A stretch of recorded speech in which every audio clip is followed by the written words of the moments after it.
We're so happy to have you guys here at Race One Surfcraft headquarters. I'm going to take you on a little tour around the factories to show you what we get up to here. But first, let's grab a coffee.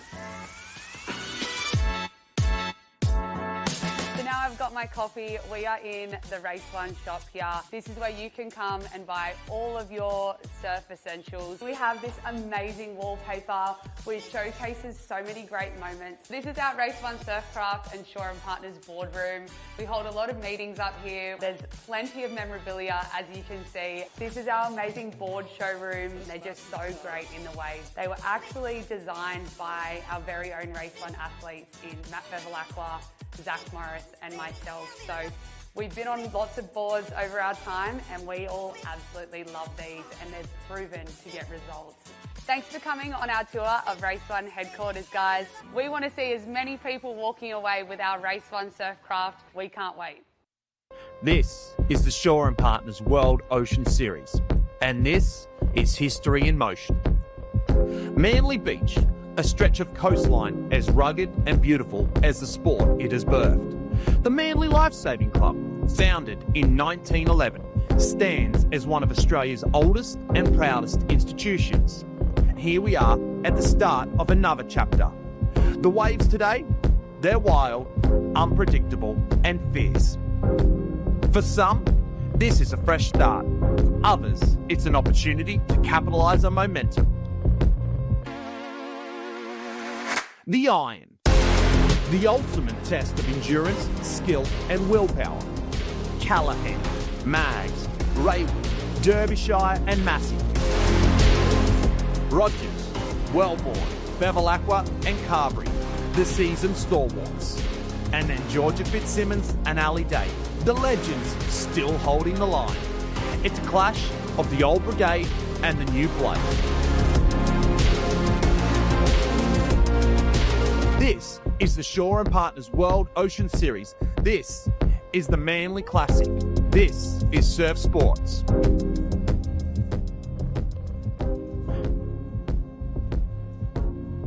Hello and welcome, ladies and gentlemen, to the Shore & Partners World Ocean Series. We're at a surprisingly beautiful Manly Beach today for the Manly Open Surf Classic for 2025. I'm Josh Minogue. Joining me on the sand, Ty Dowger.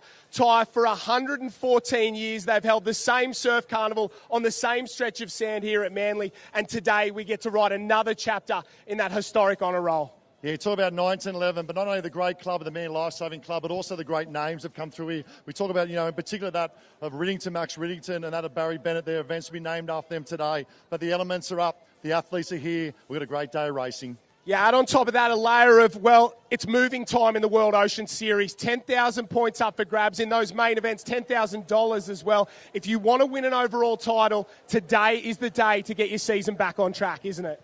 Yeah, most definitely. You talk about 10,000. Look out for the youth coming through as well. We've had the 17s that have come through the Race One ticket, but more importantly, a lot of them have qualified on their own merits as well. So look out for the young boys and girls on the move. Well, let's take a look at conditions. The We Are Feel Good wave and weather report, and there's plenty of waves and plenty of weather. As an athlete, these are the conditions you dream of. These are the conditions you want to race in. We've got 4 to 5 foot of swell. That's right. Offshore winds, nice and clean. A dropping time. There's going to be plenty of action. There's going to be plenty of carnage as well. We've seen some already this weekend, plenty more coming up. In terms of the program, we'll kick things off with the board races, swim, ski races, the Ironman and Ironwoman finals. We'll wrap it up in the Taplin Relays. This is one of the best programs, the best events. The crowd is here, the sun is shining, and we're going to get straight into the action. We'll throw it up to the commentary team, Stu Duff, and former series champions Matt Poole and Harriet Brown. Thank you to Josh and Ty on the beach, and another big welcome to the Shore & Partners World Ocean Series Manly Open Surf Classic. And like Josh said, I'm joined by two former champions of the World Ocean Series, Matt Poole and Harriet Brown. How are we this afternoon, guys? We are very good. Well, I'm very good. I'm really excited for this because the surf is pumping and it's a great day to be a spectator. Yeah, look, Duff, I'm excited to be here. We have had 4 seasons this morning. We've had wind, rain. Now we've got beautiful blue skies and a great swell running just in time for the final. So I am really excited. I'm so glad you mentioned the swell because we have had some waves over the last day and a half of racing. Obviously the Friday afternoon races, spectacles. The first hour of racing there was waves falling from out of the sky and we still have a good 4 foot of surf. We've got a massive program of events lined up for you at home this afternoon. We start with the Barry Bennett board races before we move into the Max Riddington surf race, the ski race, the blue ribbon events, the iron, and then the relays, the team stuff. The club pride goes on the line, and we finish with that. The junior Taplin relay, and then the mixed Taplin relay to round it all out. But on the line, to begin this afternoon, we've got the open female board field. And we start from position number 1, Morgan Trinker of Southport, Emily Gould, Brodie Trinker, sister of Morgan, Hannah Scully, 3-time World Ocean Series champion, Eva Ashworth, after a strong performance at the Swansea Belmont Classic, should be ready to go again, Emma Woods, Lucy Derbyshire, Gemma Smith, former Victorian, now out at Alexandra Headland, Mia Cook, May Lynch of Mentone, comes out of Mornington, the Bay there. Lizzie Wellborn of Newport Beach. She's currently second in the overall series. Ella Garrett, Manly. Lily Finardi, BMD Northcliffe. Tiani Massey, our current series leader. The AK-47, Annalise Kibble. Hayley Smith out of the Coogin Headland Pirates. Nikita Nissan-Seren competes under the BMD Northcliffe cap. It flies the French flag out there of Europe. Olivia Corrin of BMD Northcliffe. Zoe Longhurst, last year's champion. Dom Stitt out of Mooloolaba. And Katie Reese, the race 1 ticket winner. The under-17 superstar from the beach of Swansea Belmont. What a stacked field of women we have to always kick us off here at the Shaw and Partners World Ocean Series. It's the board final has, and we've got some great names in the list. Oh, we certainly do, Duffy. This is a star-studded field, and there are a lot of the top girls are in this, but my pick today, if I'm going to have a pick, is going to actually go with Hannah Scully. She loves the massive surf. She loves racing in big surf. She's also really chasing her 4th straight World Ocean Series title, so she wants a really good result here. Yeah, look, it's hard to pick. It really is. Katie Rees was the under-17 race 1 ticket winner. She raced fantastic in that final I saw earlier today. But look, I'm going to go with Lizzie Wellborn and Tiani Massey. They've each had a win in the 10,000 events this summer. Hayden Kenny Classic and the Swansea Belmont. They've had a first and second each. So look, they're in a bit of a ding-dong battle for the series. I know Hannah Scully definitely wants her 4th, but these two girls, Tiani Massey and Lizzie Wellborn, are grabbing the bull by the horns at the moment.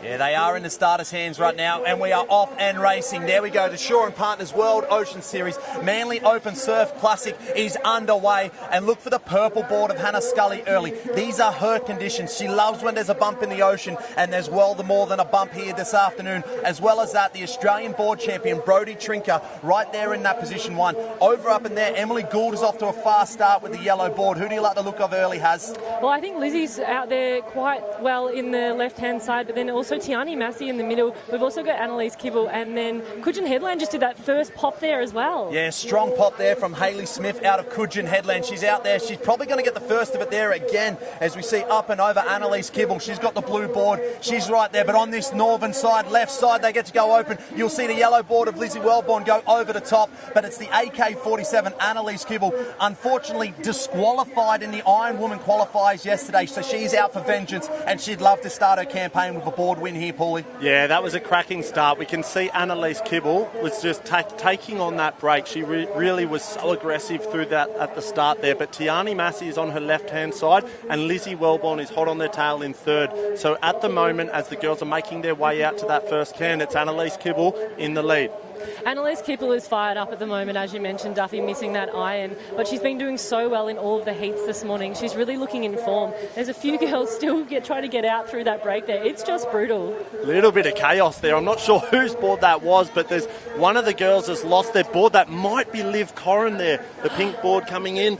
That is a shock upset for Liv Corrin. Yeah, the girls now just about to hit that race 1 can and start to turn for home, and it does look like Tiani Massey has pushed herself towards the front and just in front of Lizzie Wellborn. These two ladies have had the best battle of the season so far. You couldn't split the two at the Hayden Kenny Classic. They then went 1-2 again at the Swansea Belmont Challenge. They are sitting 1-2 right now as they turn that can for home. They're just about to come into the wave zone, and we'll get a good look at these big sets as they come on in, Has. So it'll be interesting to see where they go, because we've been watching some races before. Some some will head north, some will head south, but you can see they're rating up. So Tiani Massey's got that rating up. She's looking behind. She's trying to see what's happening.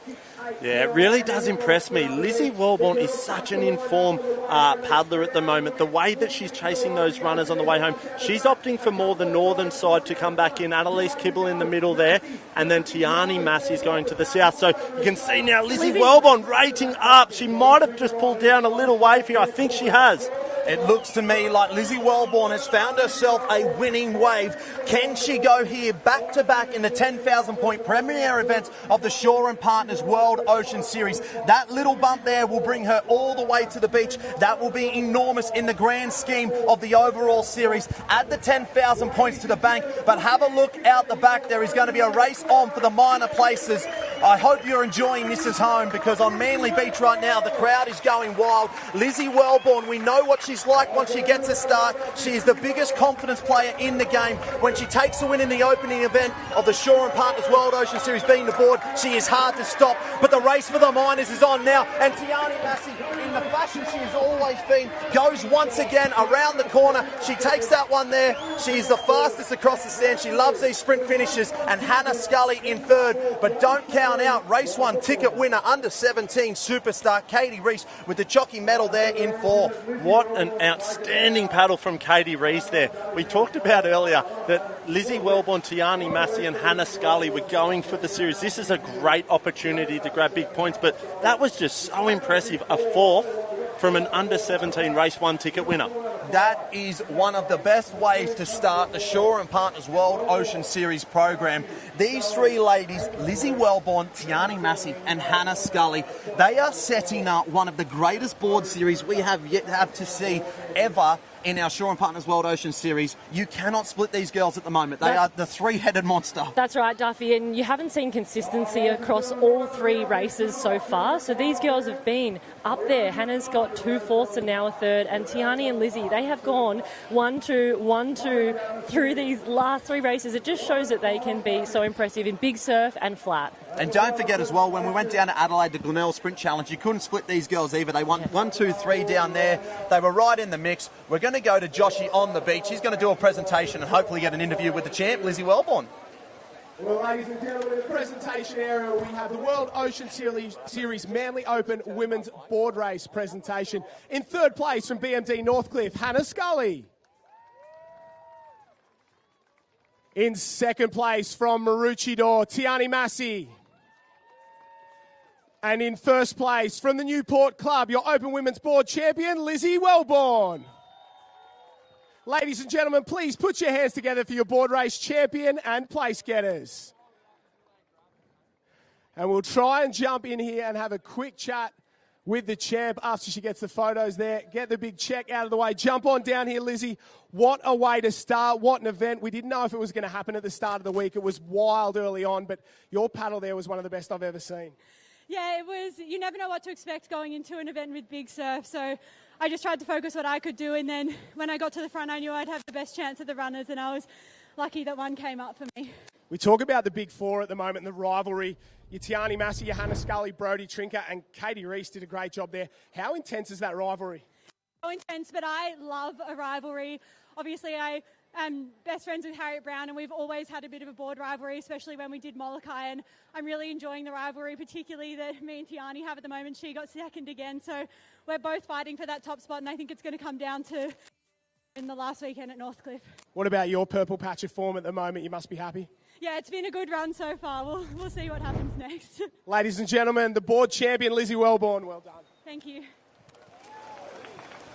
Congratulations there to Lizzie Wellborn. And now that now makes 5 Newport champions out of 6 in our top 10,000 premier events, because we go from the winners of Lizzie Wellborn in Newport to 2 champions out of our 10,000s, Connor Maggs and Charlie Verco. We turn our attention to the men's and we start the top of the pile with former Australian champion Tex Dixon, Blake Cook out of Redhead, Cruz McKee, North Cronulla, one to watch, a lay-down specialist, Kai Onley of Southport, Jet Green, Terrigal, Byron Deekman Jr. there out of Maroochydore, the Black Swans, Hamish Miller from New Zealand, now on to Burleigh Heads, Mowbray Park, Jake Morris, watch for the speed off across the beach for him at the end. They call him Suits because he's the best closure in the game. Corey Fletcher, Zach Morris, the current Australian board champion, Matt Bevilacqua, the world champion, Oliver Dillon, the under-17 Australian board champion. So we've got juniors galore in here. The box cutter, Charlie Verco, the rattlesnake, Connor Maggs, Sam Frost, Odin Parrish and Simon Murfitt out of Burleigh Heads, Mowbray Park. They'll be vying for those board relay spots at the end of the year.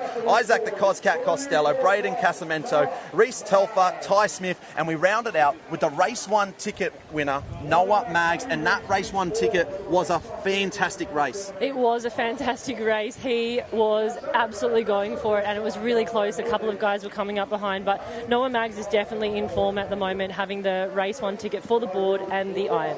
Yeah, look, it is a red-hot board field for today. You've got the current Australian board race champion in Zach Morris, the current world board champion in Matt Bevilacqua, Charlie Verco, winner of the 10,000 event from Alexandra Hayden Kenny Classic, Connor Maggs of Newport won the Swansea Belmont Classic only a couple of months ago. So this is a red-hot stacked men's field. So look, it could be any one of those boys that I just mentioned, but based off form and what I saw this morning, I'm going to go with Odin Parrish, the Burleigh Heads Mowbray Park boy. He won last year in Manly as well. So look, he's explosive off the beach, and I think he's got the goods. He wants to go back to back. Yeah, he was electric last year. As you see, Cruz McKee go to the north. He's going for the rip. He's going to try something completely different to everyone else. But look for speed right through the middle of the field. The likes of Jake Morris, Corey Fletcher, Zach Morris and Matt Bevilacqua, they are the stars of the field. But this is interesting, Paulie. We've got a split in the field already. Cruz McKee out on his own, being a little bit different and quirky. He's got one for the flair. Will it pay off? Yeah, look, I love that decision. Sometimes you've got to take a little bit of a risk. And if I do take a look on down there, it does look like there's a little bit of a flush. If he gets lucky here and the waves are starting to roll, which it looks like they might in front of the boys here, he might be able to just sneak around to that north. And have a look at this. It's just gone green, that wave, and he's away on that northern side. I can't wait to see how this pans out. Hey, in a game of checkers, he is playing chess because he has had an absolute masterstroke. Everyone's going to tune into that. That is going to change the entire afternoon, Has. It sure is. A lot of the girls and guys are obviously watching this race, deciding what they're going to do when it's the iron, the ski, and this has absolutely changed the game. His rating is up, but he's heading into the wind now. Call it a stroke of masterclass. I wasn't sure. I loved the ambition, but I wasn't sure if it was going to pay off. But sure enough, the wave stood up on the bank in front of the entire field, and he snuck out seamlessly perfect on that northern side. So maybe he's seeing something that the rest of the field didn't, because that is a first-class field, and he was the only one that saw that. Yeah, we're going to get a good look at it now when they turn that race 1 can, because he's just about to go. He's got about a board length and a half, and just in behind him is Tex Dixon out of Burleigh Heads, Mowbray Park, former Australian board champion, as well as that Charlie Verco just up on the inside. But Cruz McKee is going to get the best look at this as he turns for home, and he's going to have about a board length and a half over Tex Dixon and Charlie Verco. We'll see Tex Dixon go to his knees straight away, and he'll start to use those power muscles, whereas Cruz McKee is a lay-down paddler. We'll see him on the outside. You can see Matt Bevilacqua, world board champion. He's going wave hunting. Yeah, there's not many that chase runs on the way home better than Matt Bevilacqua. We've seen him do it time and time again. Matt Bevilacqua out to the south, and it looks like in the middle there is Charlie Verco at the top of that little run, and Cruz McKee is wiggling at the top of this. Has he done it? I think he has. Oh, master stroke from Cruz McKee. The coolest cat in the game. He's going to come up here, give us a little bit of style. We said at the start he's got a like for a bit of flair, and he is a popular winner, not just among the fans, but among the fields. I'll tell you what, if we had a poster we could put on the wall, 9 out of 10 Ironmen would have a Cruz McKee poster. He's going to be your champion here at the Shaw & Partners World Ocean Series Manly Open Surf Classic. Chalk that one down. Prediction at the start of the week for Cruz McKee. He comes true. He'll be your champion. Take a bow. Race on there for the minor places. That's going to be massive for the grand overall scheme of the series, because the rattlesnake Connor Maggs comes across in second spot. He adds 8,600 points to his 10,000 from Swansea. Matt Bevilacqua in third. Back to Isaac Costello, Zach Morris, Charlie Verco, and the former Australian board champion Tex Dixon. But a popular winner, a masterstroke, Paulie. Will we see that happen for the rest of the afternoon now? I don't know, Duff. I'm not 100% sold. It worked this time, but it might be one of those 1 in 5 sort of games. And you know what? You've got to play the percentages. So that was absolutely fantastic. He's definitely one of the absolute favourites out there. And all the boys ran across the line. I saw Matt Bevilacqua then look straight to Cruz McKee, gave him a little smile and a high five because everybody loves to see the boy win. He is such a popular winner. Like he walks around the beach with a little bit of swagger, and having a chat with him earlier, he's talking about having a real red hot hiatus and going over to Japan to chase some powder over there. So he's not focused on this thing right now, and he's just become the champion. So I don't know, a bit of prize money now. He probably makes that trip tomorrow and goes over to Japan and gets a little bit of snowboarding under the belt. But it's going to be Josh Minot on the beach with the presentation, and wow, what a winner there, Josh. Ladies and gentlemen, the presentation here of the Shaw & Partners World Ocean Series Manly Open Board Race Podium. In third place from BMD Northcliffe, Matt Bevilacqua.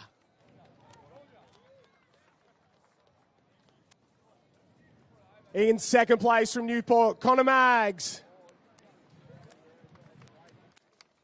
And in first place, and your board race champion from North Cronulla, Cruz McKee.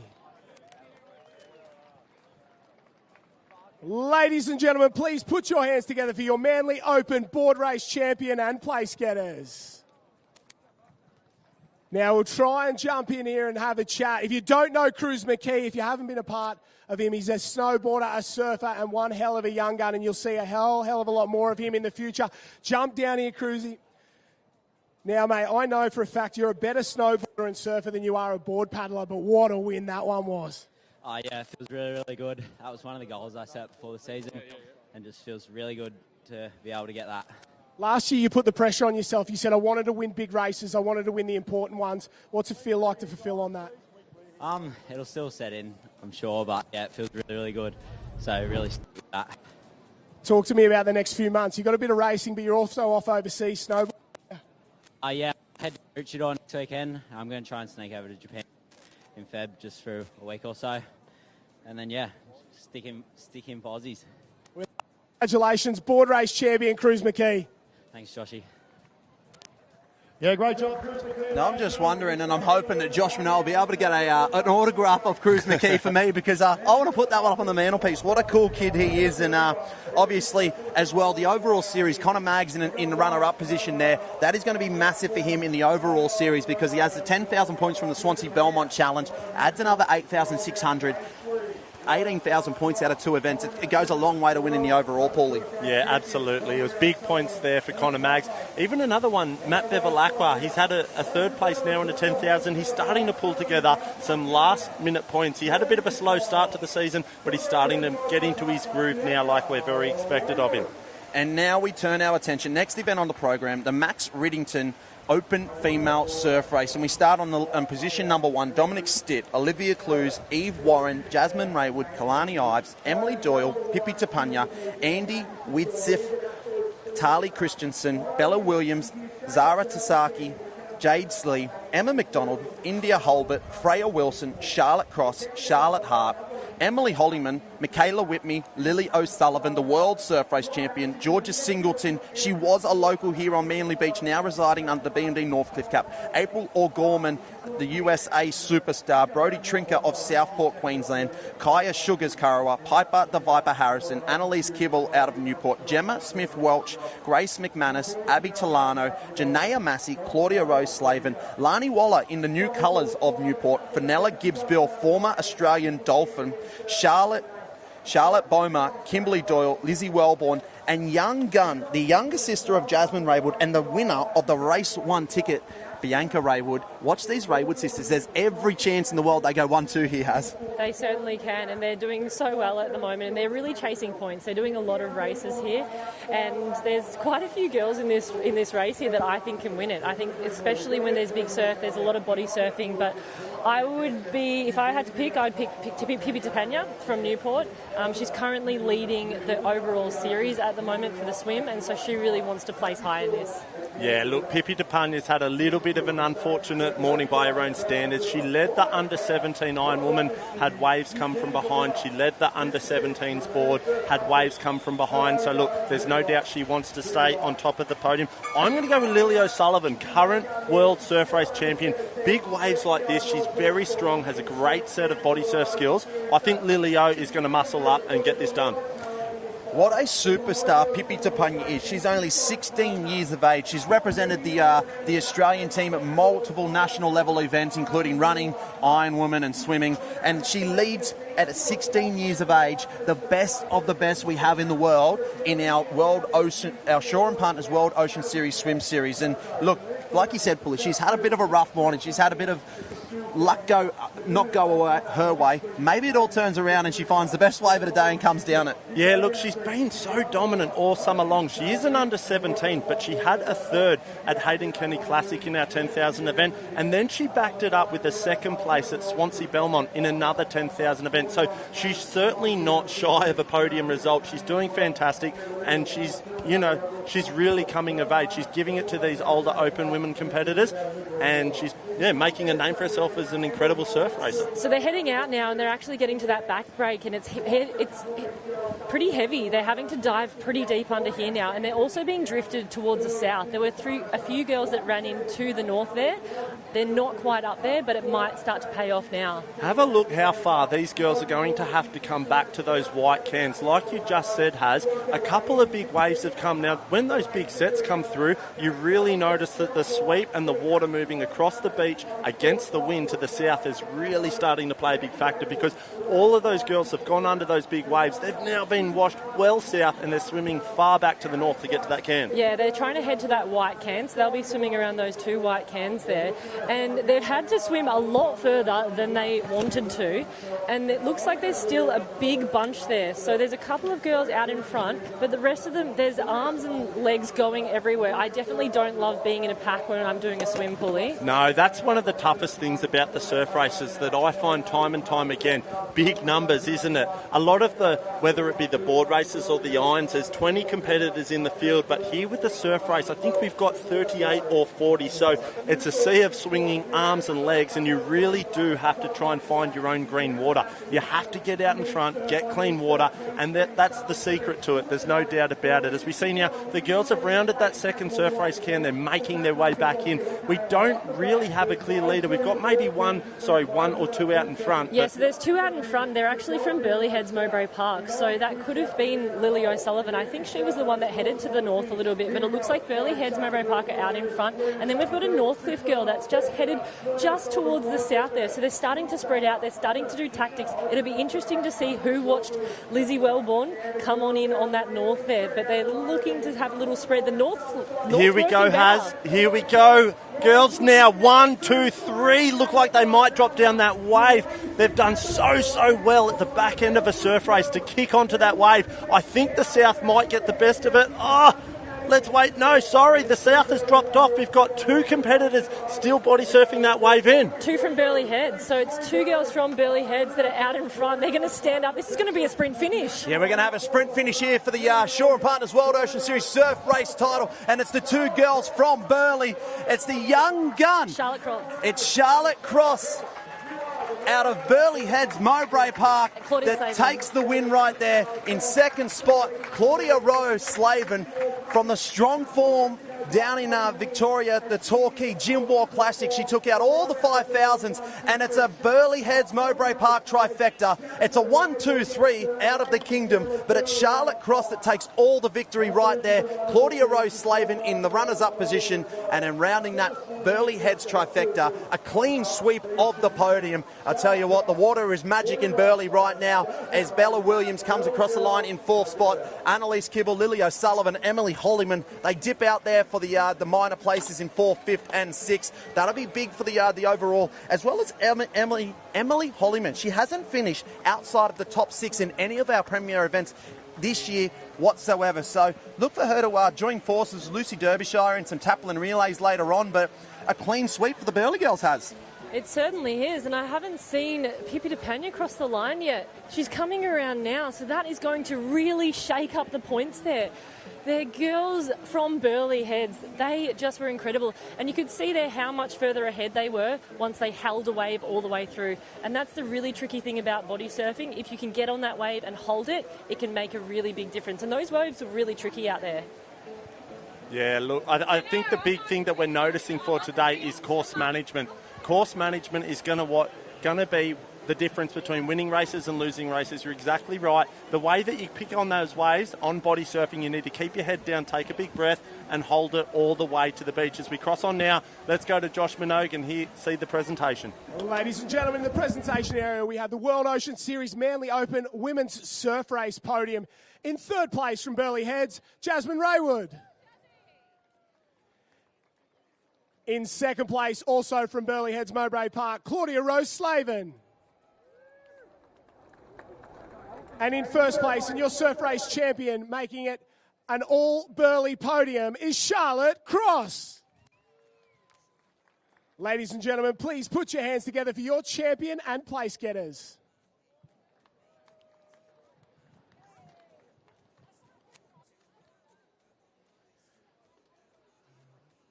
And we'll let Charlotte do all the important things. Jump on down here, champion, and talk to me. So, Jim Walkusick, just a couple of weeks ago, you got 3 wins in a day. You start off the Manly Open today with another win. Talk to me about how good winning is when you're in this kind of form. Oh, it feels so good. Haven't had the best start of the season, or couple of season actually. So, yeah, get a few wins last or the weekend before, and then, yeah, come here and get this is pretty good. You've had injury, you've had setbacks over the last couple of years. Everybody on the beach knows you've got so much talent. Does it finally feel good to just show what you're capable of? Yeah, 100%. And I've got so many people in my corner and who believe me. So it's just, believing in myself. And coming here and seeing a wave, I was just excited to get out there. Talk to me about the final 20 metres on that wave, head down, body surfing. Did you know the girls were there? I knew someone was on the wave. I wasn't sure who it was, but I had a feeling it was Claude.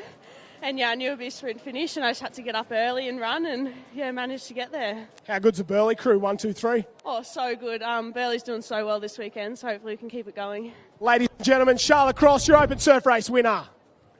Oh, great job, Charlotte, and great job to Josh well Minogue. done to the 3 Burleigh girls there. Charlotte Cross, Claudia Rose Slavin, and Jasmine Raywood. As well as that, Lily O'Sullivan just back there in 5th spot as well. So Burleigh really are filling out the top 6 positions there. And look, we just noticed there was a few sort of words sort of exchanged, and what do you reckon that was all about? Maybe just the jag that might have happened, or what might have been going on around the cans? There always is. We talked about it before. The surf races always have 38 or 40 numbers in there, so without a doubt there's always a couple of rogue arms and elbows going astray. So yeah, look, there might have been a little bit of argy-bargy, but I want more. I want more of it. I don't. I hate the argy-bargy. No, we want it all. We want it all. I'm sure the fans at home want it as well. But it's Kai and Win of Manly, the local boy, Levi Willis, Riley Rasmussen, Kai Onley, Jet Green, Sam Cummins, Nicholas Green, Braith Howison, Mitch Stitt, Braith Walters, Will Savage, Fletcher Warren, Dan Collins, the Australian Ironman champion, Xavier Coates, Sam Frost, Charlie Verco, Jay Finesse. Watch for him. He can find a wave.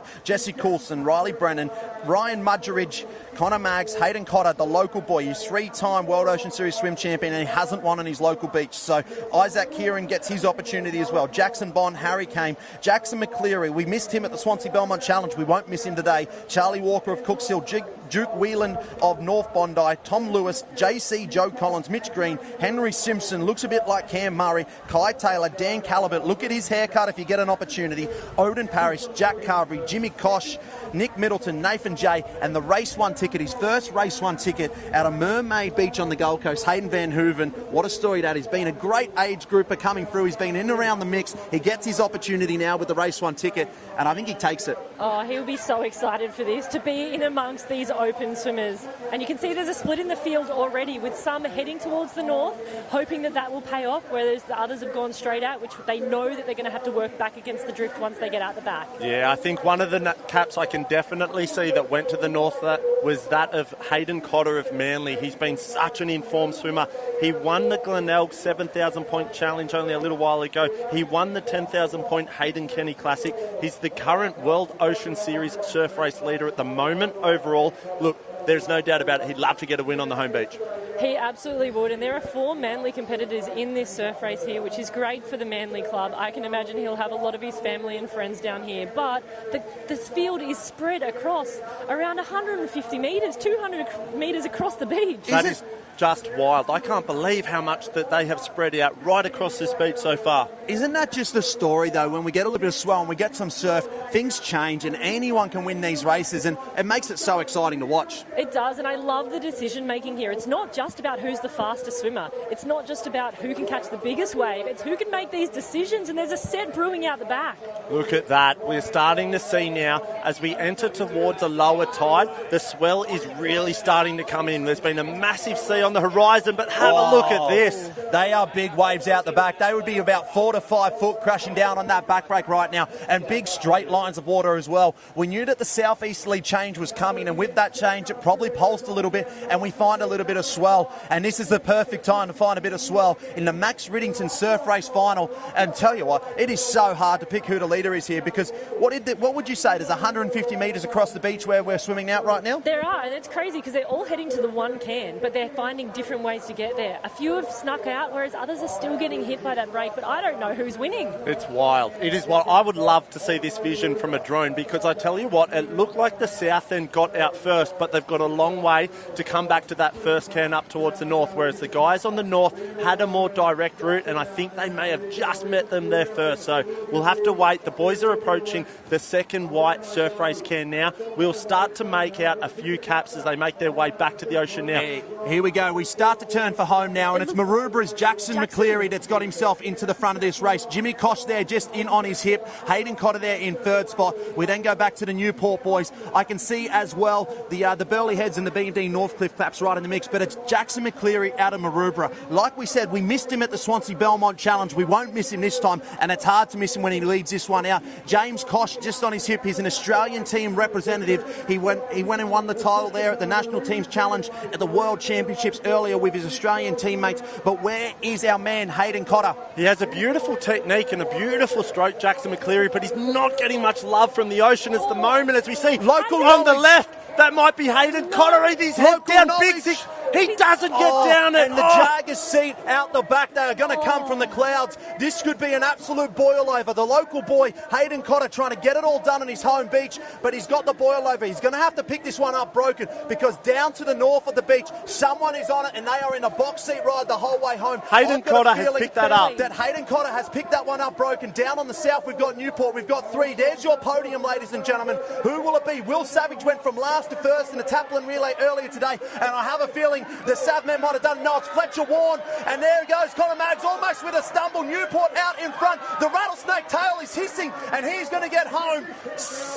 The rattlesnake does it again. The Shore and Partners World Ocean Series, and isn't he happy about it? He upsets the local boy. He will not get out of Manly alive tonight. And Fletcher Warren, box seat, brings down that wave. What a wave. I love this sport. Wowee. Hasn't he had an incredible final so far, Connor Maggs? He's had a second place in the board. Now he's backed it up with a win in the surf race, and an incredible win at that. You could just see, I don't think I've ever seen such a big claim from Connor Maggs before. You can see how much that meant to him. You know that he can talk the talk, but we are seeing today, after a second in the board and a first in the swim, that he can walk the walk. This is the Connor Maggs that we have promised for so long. And when I say so long, he's still an under-19 competitor. But you flash back to 2 years ago at the Australian Championships, as an under-17, he won every event he entered the water in, including some open board rescue relays with Charlie Brooks. We know that he is the most promising young talent we have, along with his brother Noah Maggs, and today we are seeing it in full flight in front of thousands of people here on Manly Corso for the Shore and Partners World Ocean Series. Is this the arrival? Well, look, he's certainly coming through it at the moment. What an incredible race he's had so far. Joshy Minogue, let's hear from the boys down there. In the presentation area, ladies and gentlemen, the Manly Open men's surf race podium. In third place from Burleigh Heads, Fletcher Warren. In second place from right here on Manly Beach, Hayden Cotter. And in first place, and your champion from Newport, Connor Maggs.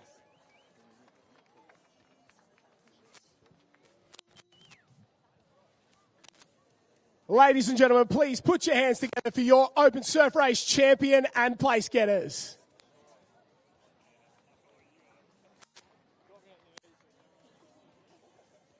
Jump on down here, Connor. What a performance. Talk to me about where you were when you got that wave. Oh, I was kind of just like fourth. I was sitting behind, I don't know who was leading, but I saw Jimmy Kosh and Hayden. And I just looked back and saw a wave. I saw Joe with his goggles come down, and I was like, I just put my head down and kick and managed to pick him up broken. And I thought Hayden had got one to the beach because I heard you yelling on the microphone, but I heard a bunch of whistling, so I just got up and ran. And yeah, it was for the win, so I was pretty stoked. And now, I think you guys at Newport, you do a little body surfing drill. You got a secret weapon. It's called the chicken. Can you talk me through what the chicken is and what you do at training? Well, I think a lot of the clubs do a similar thing, but after some sessions when we get a bit of a wave, we do some body surf world champs, and I can't beat my brother, but I mean, I can catch a broken wave to win a Somerset or a World Ocean Series, so I mean, it's pretty cool. But the chicken's a blow-up toy, isn't it? It's first up the beach gets the blow-up toy. Today you get $2,000, 10,000 points. Which one would you rather? Oh, I can buy a lot of developed chickens with $2,000, so I think I'll have to take that. Ladies and gentlemen, your champion of the Open Surf Race, Connor Maggs. Congratulations. Thanks, Joshy. He is one of the best characters we have in our sport, the up-and-comer. And we said he talks the talk, and he does. He does love to talk the talk. He loves to put himself out there and almost put a target on his back. But today we can see he's delivering. I love the banter between the two Maggs brothers. They're really starting to cut. I think over the next 5 years, the banter and rivalry we're going to see within the Connor Maggs and Noah Maggs duo is going to be incredible. They both certainly love to win, but I'd like to take a mention to Jackson McCleary that led that race. He missed that wave, ended up in 15th place. Isn't it a cruel sport sometimes, Has? Heartbreaking. It's Such so a cruel heartbreaking. sport. But I'm really excited for this next race here because this is when it gets really exciting in Big Surf. Well, the skis are the hardest discipline and craft to handle in Big Surf, but as we've seen all weekend long, we've had some absolute missiles flying through the air when these skis come crashing down. And just as they're doing the presentations, we had some big stats starting to roll through. But the field as it is assembled right now is Dakota Luke of Burleigh Heads Mowbray Park, Brianna Massey Currawa, Jasmine Raywood out of Burleigh Heads Mowbray Park, Lily Finardi, Emily Doyle, Amy O'Brien at Bondi, Piper Harrison Newport, Eliza Monick Manly, Annalise Kibble Newport, Elizabeth Wise North Bondi, Eliza Johnson Swansea Belmont, Chelsea Gents Southport, Olivia Clues Newport, Claudia Kelly B&D Northcliffe, Gemma Smith Newport, Bella Bassett Foss Alexandra Headland, Janaea Massey, your current series leader out of Burleigh Heads Mowbray Park, Dom Stitt Malulaba, Holly Ayres Avoca Beach, and Brodie Trinker out of Southport.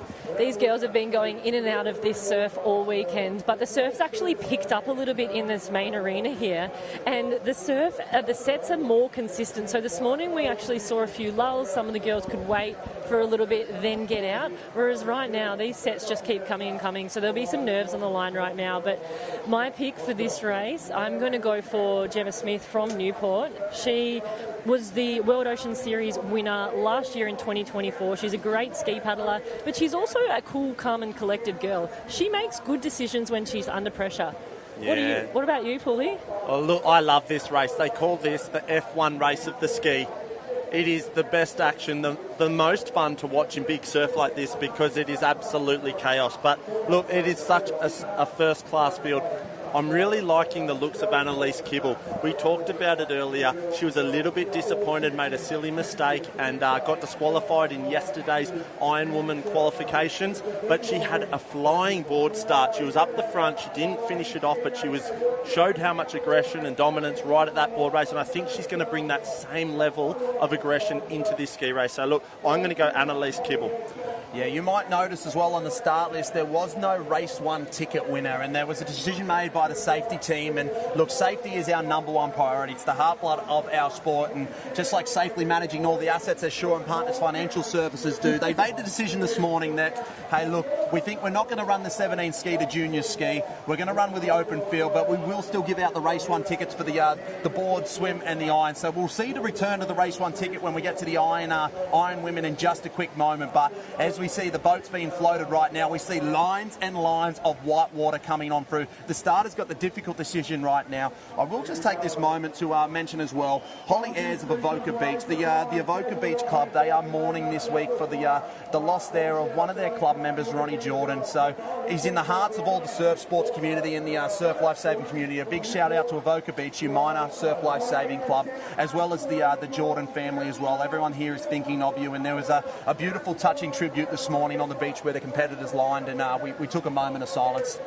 Yeah, look, absolutely spectacular start to this race so far, Duff, man. We can see right there, I'm just having a look out, Annalise Kibble had an absolute flying start. She went out, she barely got her hair wet, and it looks like she almost might have the lead at the moment. There might be one competitor alongside her, but certainly at the moment it could be Liv Clues, one of the younger girls in the field as well. That's an incredible start for her so far. Here. Oh, a bit of carnage back in the shore. A couple of back markers getting absolutely cleaned up and wiped out as we turn our attention back to the front of the race as well. But Olivia Clues had a really fast start right through the centre gate, but it was as well Jasmine Raywood and Brianna Massey to the north, and they make their way to that first orange Shore and Partners can, and they get a good look at it now. And as they turn for home, there's a big decision to make, isn't there, Haz? Do you go? Do you wait?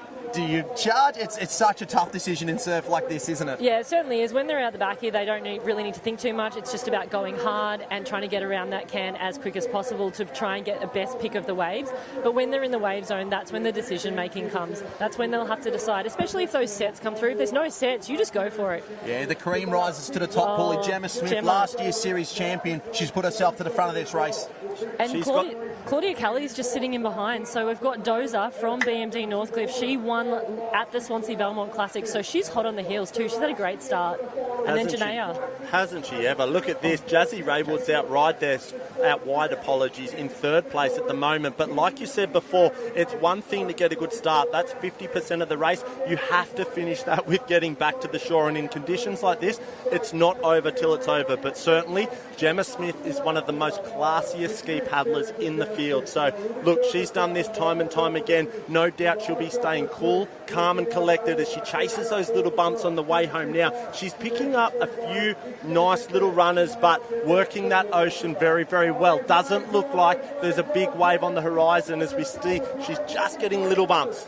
Yeah, it doesn't need to be a big wave for these skis to go sideways because there's plenty of power in behind and starting to pull down now, dozing her way through. It's Dozer out of BMD Northcliffe, as well as Jasmine Raywood come down. Late drop there from Gemma Smith. That's going to be tough to bring the nose out. She does that with all the class that she is. The Shore and Partners Coolangatta Gold champion. She can do it over 4 hours. She can do it over 4 minutes. She's in a race of her life right now, though, with Claudia Kelly. Can she go back-to-back? Jasmine Raywood currently sits second in the overall series. Massive points. There's carnage out the back, but all the action's at the front. Gemma Smith goes early. She's up on her feet, but look at Dozer come on through again. Can she out-sprint the champ? No, she can't. It's going to be Gemma Smith's day today. She's going to take this one out. She'll be your Shore and Partners World Ocean Series ski champion. She noses out Jasmine Raywood out of Burleigh. Claudia Kelly backs up a great performance at the Swansea Belmont Challenge. She'll be there in third spot. There is your podium. If you look back out to sea, it's carnage out there. Janaea Massey, she currently leads the series. She'll add points there in a fourth spot. Annalise Kibble there in fifth. Dom Stitt comes around there in seventh spot.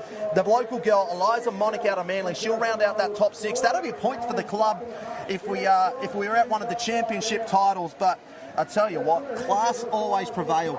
Gemma Smith was so close to being knocked out in the heat. She got a bad start in the heat of it. She then started to go sideways, tracked along the back, almost had a ski wipe her out. So sometimes you play with fire, you roll the dice, and she's managed to find herself in the final. And then what do they say? Class always prevails. It certainly does, and she did so well there. She'll be really happy with this one. I know she's been really focusing on ski and the short ski lately, getting in and out of the surf, and she definitely made some good decisions there. That was a late takeoff, which is really tricky to hold, and a good sprint finish up the beach there. Yeah, look, all the girls did absolutely fantastic. Then the other one worth noting there is Jazzy Raywood must be banking some serious points for the overall MVP. I think she's the current leader at the moment, and she had the surf race just then a third, and she's had a second now. So look, big points in the overall MVP as well. Huge points for the overall MVP. And on the beach with Josh, we know we've got the presentation of our ski champions. Yeah, we're down here in the presentation, ladies and gentlemen, and in third place from BMD Northcliffe is Claudia Kelly.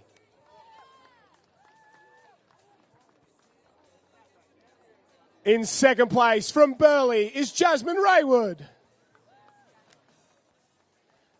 And in first place, and your ski race champion from the Newport Club, Gemma Smith. Ladies and gentlemen, please put your hands together for your Manly Open ski race champion and place getters.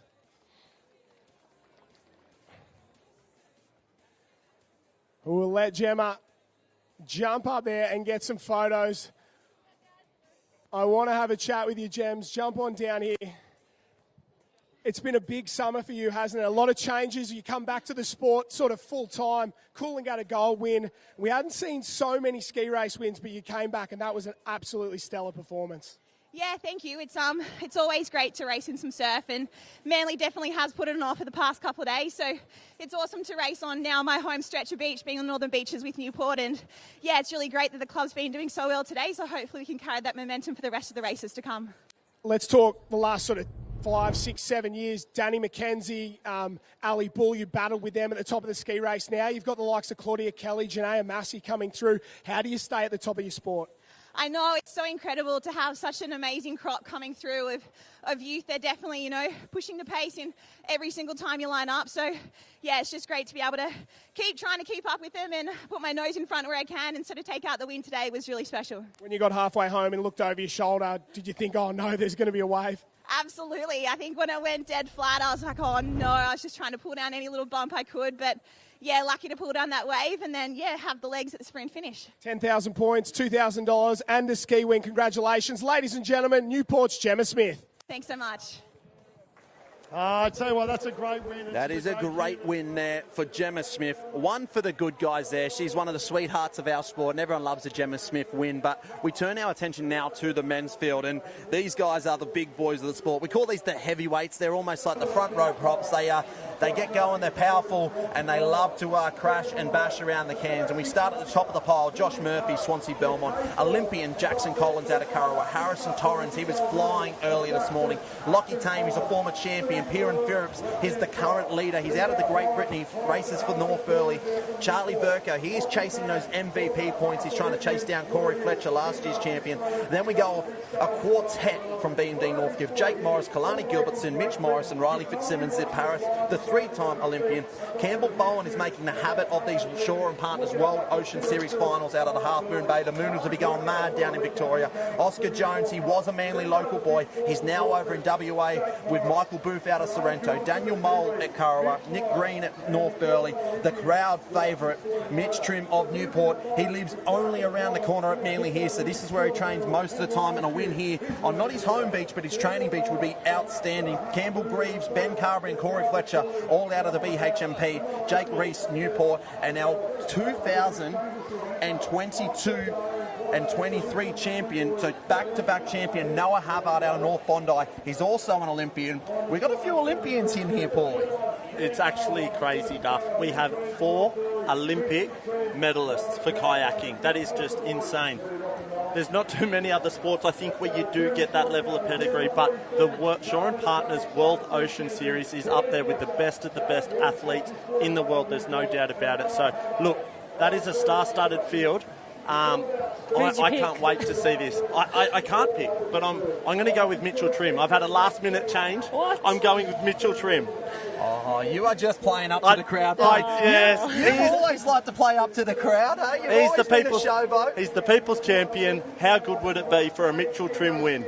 That would be so good. I think the crowd would go wild. But also, how good would it be for Pierin Phillips to have a win as well? He is racing for the North Burleigh Club. He is currently the leader of the overall point score for the men's ski race. He is also from Great Britain in the UK, and I know so many will be waking up in Great Britain to watch him and tuning in, so I'm sure he'll want to give a big shout out to Great Britain if he wins. Absolutely, and he's not a stranger to the front. He almost won the world title earlier this year, only a couple of months ago. He's an incredible paddler, and look, I'm not sure how good his surf skills would be coming from the UK, but we're about to find out. Well, he's young and he's learning. He's about 21 years of age, and he was talking earlier with Lockie Tame, who is a former champion, and Murray Stewart is his ski coach. Now, we all know who Murray Stewart is. He's a Manly local, so he would have given him a few insights as to how to swim or how to ski paddle here on Manly Beach. Not only that, he's a former Olympian, is Murray Stewart. So,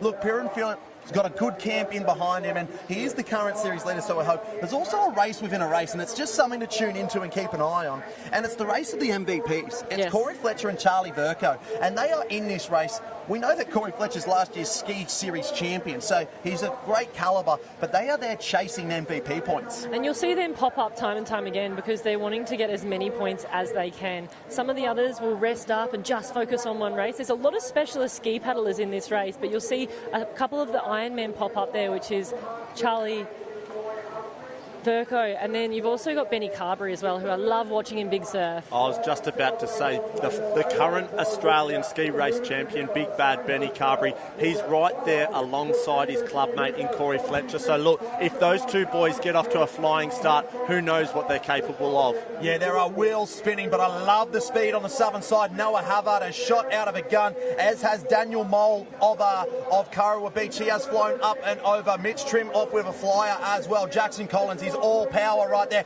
Now on the southern side, there's an opportunity. Trimmy's got a little bit of a chance. He goes into it. Noah Havard cleaning up over the top. So Noah Havard of North Bondi, he was fast off the start. He opened up a gap, but he's got a long way to come back to those orange Shore and Partners cans. Mitch Trim's on his inside. He'll get a little bit of side wash from him. But right now, Noah Havard has opened up a little bit of a gap. Can he capitalise on this? He's got a long way to go to the north, Paulie. That was inches away from Mitchell Trim getting absolutely smashed by that wave. Then he ducked down, put the blade through the wave, and he's just punched through it. So Noah Havard is out. As we said, he's an Olympic paddler. He will be absolutely gripping and ripping. Mitchell Trim is doing everything to get in there behind him. It's also young Jake Morris on the green race 1 ski there at BMD Northcliffe.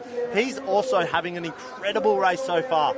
Yeah, he has been flying. He was the Glenelg Sprint 7000 champion down in Adelaide. And look at this. We can see it right now. Noah Havard leads them out from Mitch Trim of Newport. Jake Morris just right there in the mix. We can see as well a few more just starting to join the party. But they're about to turn that apex can. And as they turn that apex can, they'll get the full breeze of the southeasterly hit their face. But then they'll feel the swell lines behind them, Has. Yeah, they will. And as you can see, they're kind of bending over now, like leaning forward just to get a little bit more strength in that wind. And what we saw getting through those waves there was so much strength and power. It's really difficult to punch through a wave, and that was so impressive by those boys. The most interesting thing about this right now is Noah Havard and Mitch Trim are, I would say, very much ski paddlers. It is Jake Morris that is absolutely electric up the beach. Much like Corey Fletcher, if Jake Morris can stick with those boys and get himself on the same wave, there's nobody beating him up the beach. Yeah, Jackson Collins right in the race there as well as he turns the can, and Oscar Jones has hit the accelerator as well out of Sorrento, WA. Jake Morris down to the south, starting to chase a run as well. Mitch Trim's come a long way to the north. You're going to want to line up that finish line. He'll have nightmares right now with Corey Fletcher at the Shannon Eckstein Classic last year, trying to get over the top of that one. Noah Havard tries to push his race 1 nose down that ski wave there. Doesn't quite get over the top. He's on! He's on. He is on. Look at the monstrous waves out the back though, ladies and gentlemen. There are some absolute bombs breaking out right at the ski cans. A few people pull up marlins out the back, but right at the tippy top, the front of the race, you probably hear the oohs and the ahs, and that's for the sets out the back. But Noah Havard has cleaned up. Will Mitch Trim come over the top of this and make it a foot race? I don't know. He probably can't, but I think it'll be Noah Havard that touches down on Manly Beach, and he'll be your Shore and Partners World Ocean Series ski champion. And tell you what, deja vu, the bridesmaid once again, Mitch Trim. When is he going to get a win? Could it be today? No, it won't be, because it's Noah Havard's day. He takes this one out. He raises the banner above his head.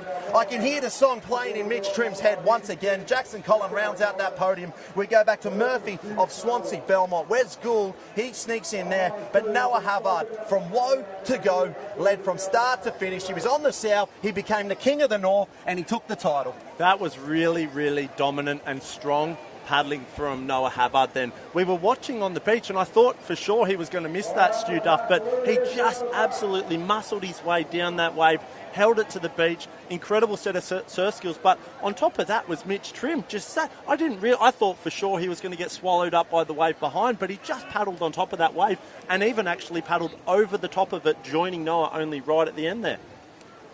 Yeah, it was a very, very strong performance there from Noah Havard. Like we said, he's an Olympic medalist over in Paris 2024. He joined the forces of some of our greats in our sport, Riley Fitzsimmons, Jackson Collins, and Vander Weston, and they joined together to win a medal over in Paris 2024.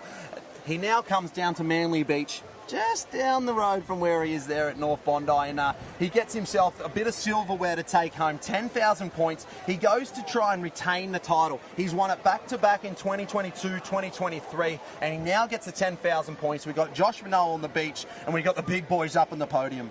Ladies and gentlemen, in the presentation area, we have the men's ski race presentation. In third place, representing Kurrawa, Jackson Collins. In second place from the Newport Club, Mitch Trim. And in first place, in your World Ocean Series Manly Open champion, Noah Havard. Ladies and gentlemen, please put your hands together for your ski race champion and place getters. We'll try and jump in and have a chat with the big boys here, and they're certainly big boys. We'll jump in. Well done. Jump down in. Oh, come on in, mate. Yeah. We'll have a TV chat first. We'll jump in here. You've been to the Paris Games. How does that compare? Coming up on the beach here, getting a massive win with this quality field. Yeah, it's pretty awesome to join in with the boys here. I used to get pretty nervous going to surf carnivals, but after the Olympics and you come back to this level and hang out with your mates, just really enjoy, and that's why I came down here. I only entered on Thursday, and bloody glad I did. Oh, we're glad you did as well. What about the lineup? Olympic medalists, Australian champions, you name it, we've got it, and you're the man on top. Is it nerve-wracking, or does it take you to another level? I think it takes you to another level. Like, I thrive off that, going to compete against the people I've looked up to my whole life, like Lockie Tame and Ray Fitzsimmons and Trimmy. Like, I think he's shown me the best morals and how to paddle, and to come join them on the line and then race them. And I think we've had these battles over and over again, but to have my teammate Jackson Collins there with me is pretty cool. What keeps you guys coming back? You go to Paris. If it's me, I take 6 months off, 12 months off, have a holiday. Not you boys. You're back paddling every single week. What keeps you coming back to the World Ocean Series? Don't know if I've been back paddling every single week. There's a lot of good times afterwards, but back into it now and looking forward to the Shannon X Zone coming up on the Gold Coast. I'll be ready for that, and I'll be putting my foot on the line. Well, congratulations, ladies and gentlemen. Noah Havard is your ski race champion. Yeah, cheers. It's a unique fraternity, is the ski paddling fraternity. They create their own little clique, don't they? The ski paddlers, and no more stronger than the men out there right now. And like you said, to have his teammate, his medal teammate from the Paris 2024 Olympics share the podium with him, Jackson Collins. It is a bit of a brotherhood out there. Yeah, look, that was such an impressive paddle right then from Noah Havard and Mitch Trim. Look, you would say that Noah Havard spending so much time in the kayak, usually they don't have as good a surf skills in these sort of bigger waves. But look, he held his own out there and was first class, leading from start to finish. He took on the waves. Noah Havard punched through that big set, and he just led from start to finish. So it was an incredible race for him. Yeah, it was awesome, and I think that he was maybe slightly lucky on that right side to be able to get out, but he really pushed it. But once he was at the back, he had to go all the way across to the north. So it really has a big spread out here, and I think we're going to see that throughout the afternoon. And it'll be interesting because the girls are getting ready for the ironwoman race, and they would have watched that ski race, and I think there will be a few extra nerves there. When it comes to big surf, they love racing in big surf, a lot of them, but you get a little bit nervous when it comes to decision making as well. Yeah, so you can see the girls just starting to file in right now, and like you say, it's always nerve-wracking to step into the biggest stage that we have, the Shore and Partners World Ocean Series, and we got seasoned veterans and we got young guns coming in, but to see the surf and to see it stand up on its head, there's definitely a few extra little butterflies turning into what would you say? What's a big butterfly called, Paulie? Oh, I don't know. Put you on the spot there. A big butterfly. I'm not sure. It's a metamorphosis. It's a bigger butterfly than what we have. But yeah. It's definitely interesting to feel that the nerves would actually be starting to gather and get larger. And we've got Joshy down on the beach, and he's going to introduce our finals package, the Blue Ribbon events, the Ironwomen and Ironman. Ladies and gentlemen, thank you. If you turn your attention to the finals area, we are now heading into the Open Ironwomen, Open Ironman final. But before that, could you please be upstanding for the Australian National Anthem?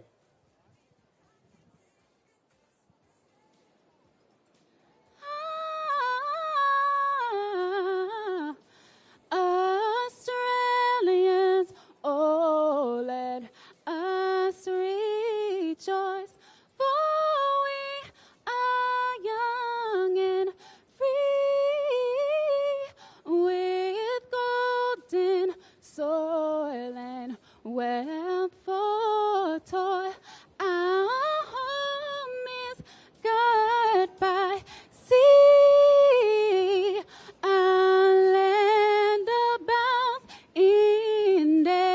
precious gifts of beauty, rich and rare.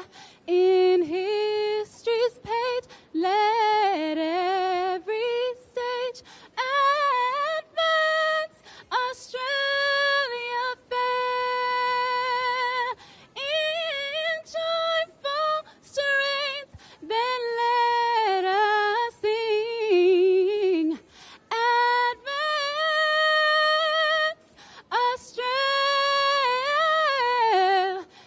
fair.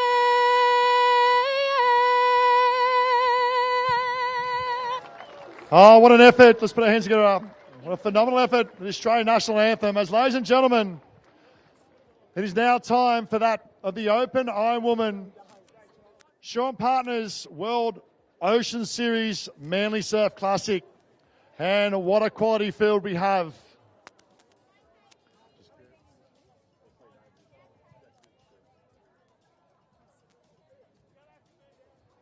We have 4 events remaining.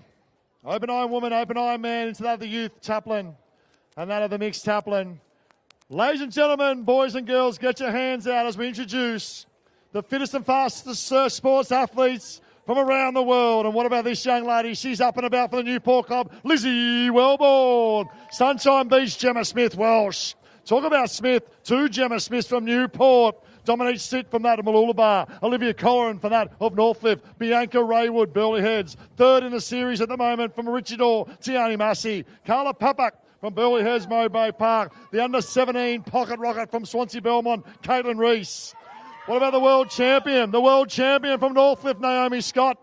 Lily O'Sullivan from Burleigh Heads, Emma Woods from Alexander Headland, Mia Cook from Alexander Headlands, and the Burleigh trio, Claudia Rose Slavin, the current series leader, Jasmine Raywood, Charlotte Cross from Burleigh Heads, Mowbray Park, 2nd currently in the series of Georgia Fitzsimmons from Northcliffe, Hannah Scully from the Northcliffe Club, and it leaves 3. Make that 3 and 3 only. Lucy Derbyshire of Service Paradise, Piper Harrison from that of Newport, and it leaves 1. And what a moment for this young lady. She's the under-17 Race 1 ticket winner from the home club of Manly, Alicia Cuthbert.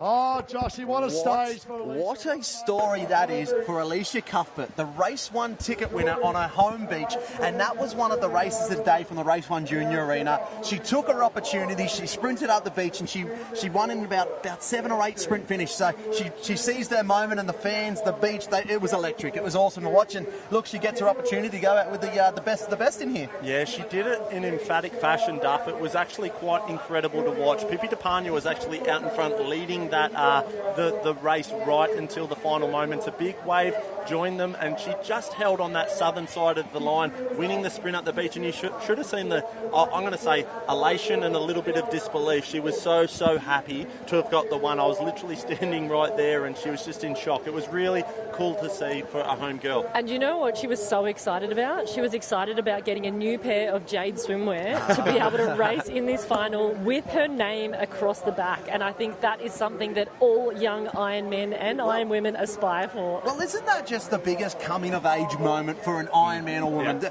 The moment that you get your name on the back of your togs, and look, I don't know the feeling, I never had it, but for Brown and Poole, you had decades of your name on the backside.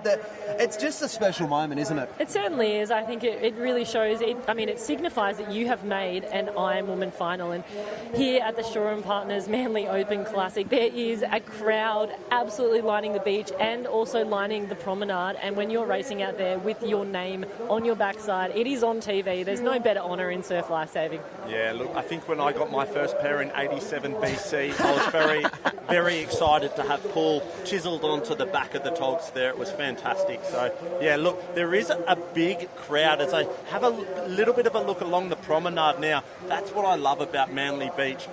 Thousands of people up on the promenade, down here on the sand, all coming down to watch the Shaw and Partners World Ocean Series, and we are about to hit the blue ribbon events. Yeah, hasn't it been a long week? When we look at the forecast on Monday and we see 50-kilometre winds, 4.5 metre swells, you think, what is the chances of this Shaw and Partners World Ocean Series Manly Open Surf Classic happening? And then as the week progressed, the reports got better and better and better, and the team at the Shore and Partners World Ocean Series, they put it all together and they went, you know what, we're going to run this carnival, we're going to make it happen. And here we are at a 10,000 point event with $10,000 on the line. Thanks to all of our wonderful sponsors, we get the opportunity. You'll see the likes of Lizzie Wellborn, Gemma Smith-Welch, Gemma Smith, Dom Stitt, Olivia Corrin, Bianca Raywood, Tiani Massey, Carla Papick, Katie Reese, Naomi Scott, Lily O'Sullivan, Emma Woods, Mia Cook, Claudia Rose Slavin, Jasmine Raywood, Charlotte Cross, Georgia Fitzsimmons, Hannah Scully, Lucy Derbyshire and Piper Harrison, as well as the race 1 ticket winner Alicia Cuthbert, go to war right now and take on these monstrous waves. But can Georgia Fitzsimmons go back-to-back?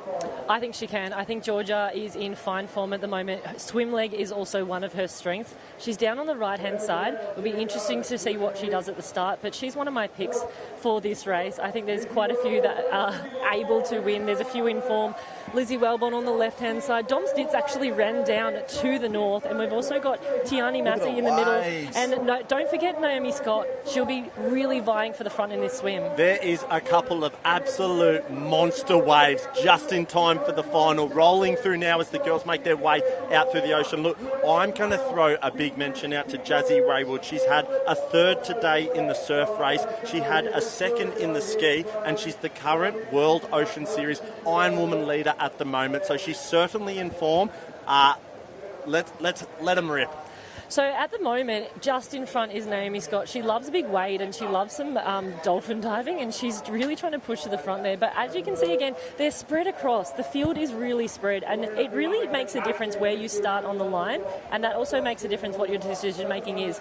But on the bank there, you can see the waves are really hitting hard. So these girls need to dive down deep. Some of them will grab onto the sand if they can get there, and that really helps them propel along. So there's a few waves breaking here. We're just getting out. Scotty, I think, is in the lead. Well, it was very interesting that as soon as the starter's gun went, some of the biggest sets of the day rolled on through, and there is so much water on that bank right now, and Dom Stitt went a long way to the north, and I'm watching her now, and she's still getting drifted with that southerly that's just pushing her down. So I think she's miscalculated that completely. Yeah, I don't think that was the best decision, but, you know, we've seen it with Cruz.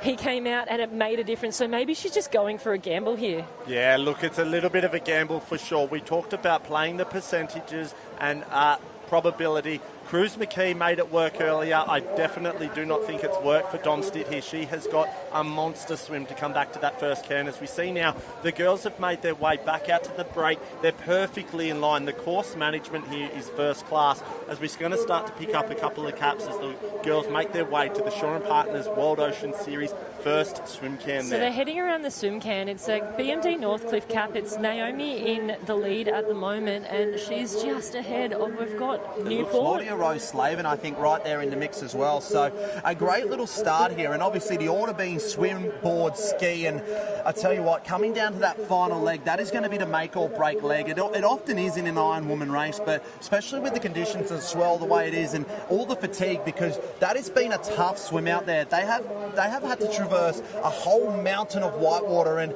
it's so turbulent in that area right now, and we see it's a little bit of a swell starting to be on the horizon. These girls are going to get some waves. So it looks like Naomi Scott is in the lead. Next to her is Claudia Rose Slavin, and then it looks like Georgia Fitzsimmons is just a little bit more towards the north, but they're starting to spread out there. We also have to note that the reigning World Ocean Series champion Lana Rogers is not in this race. Unfortunately, she was disqualified in the heats this last night, and this will be a big miss for here. Hang on a minute.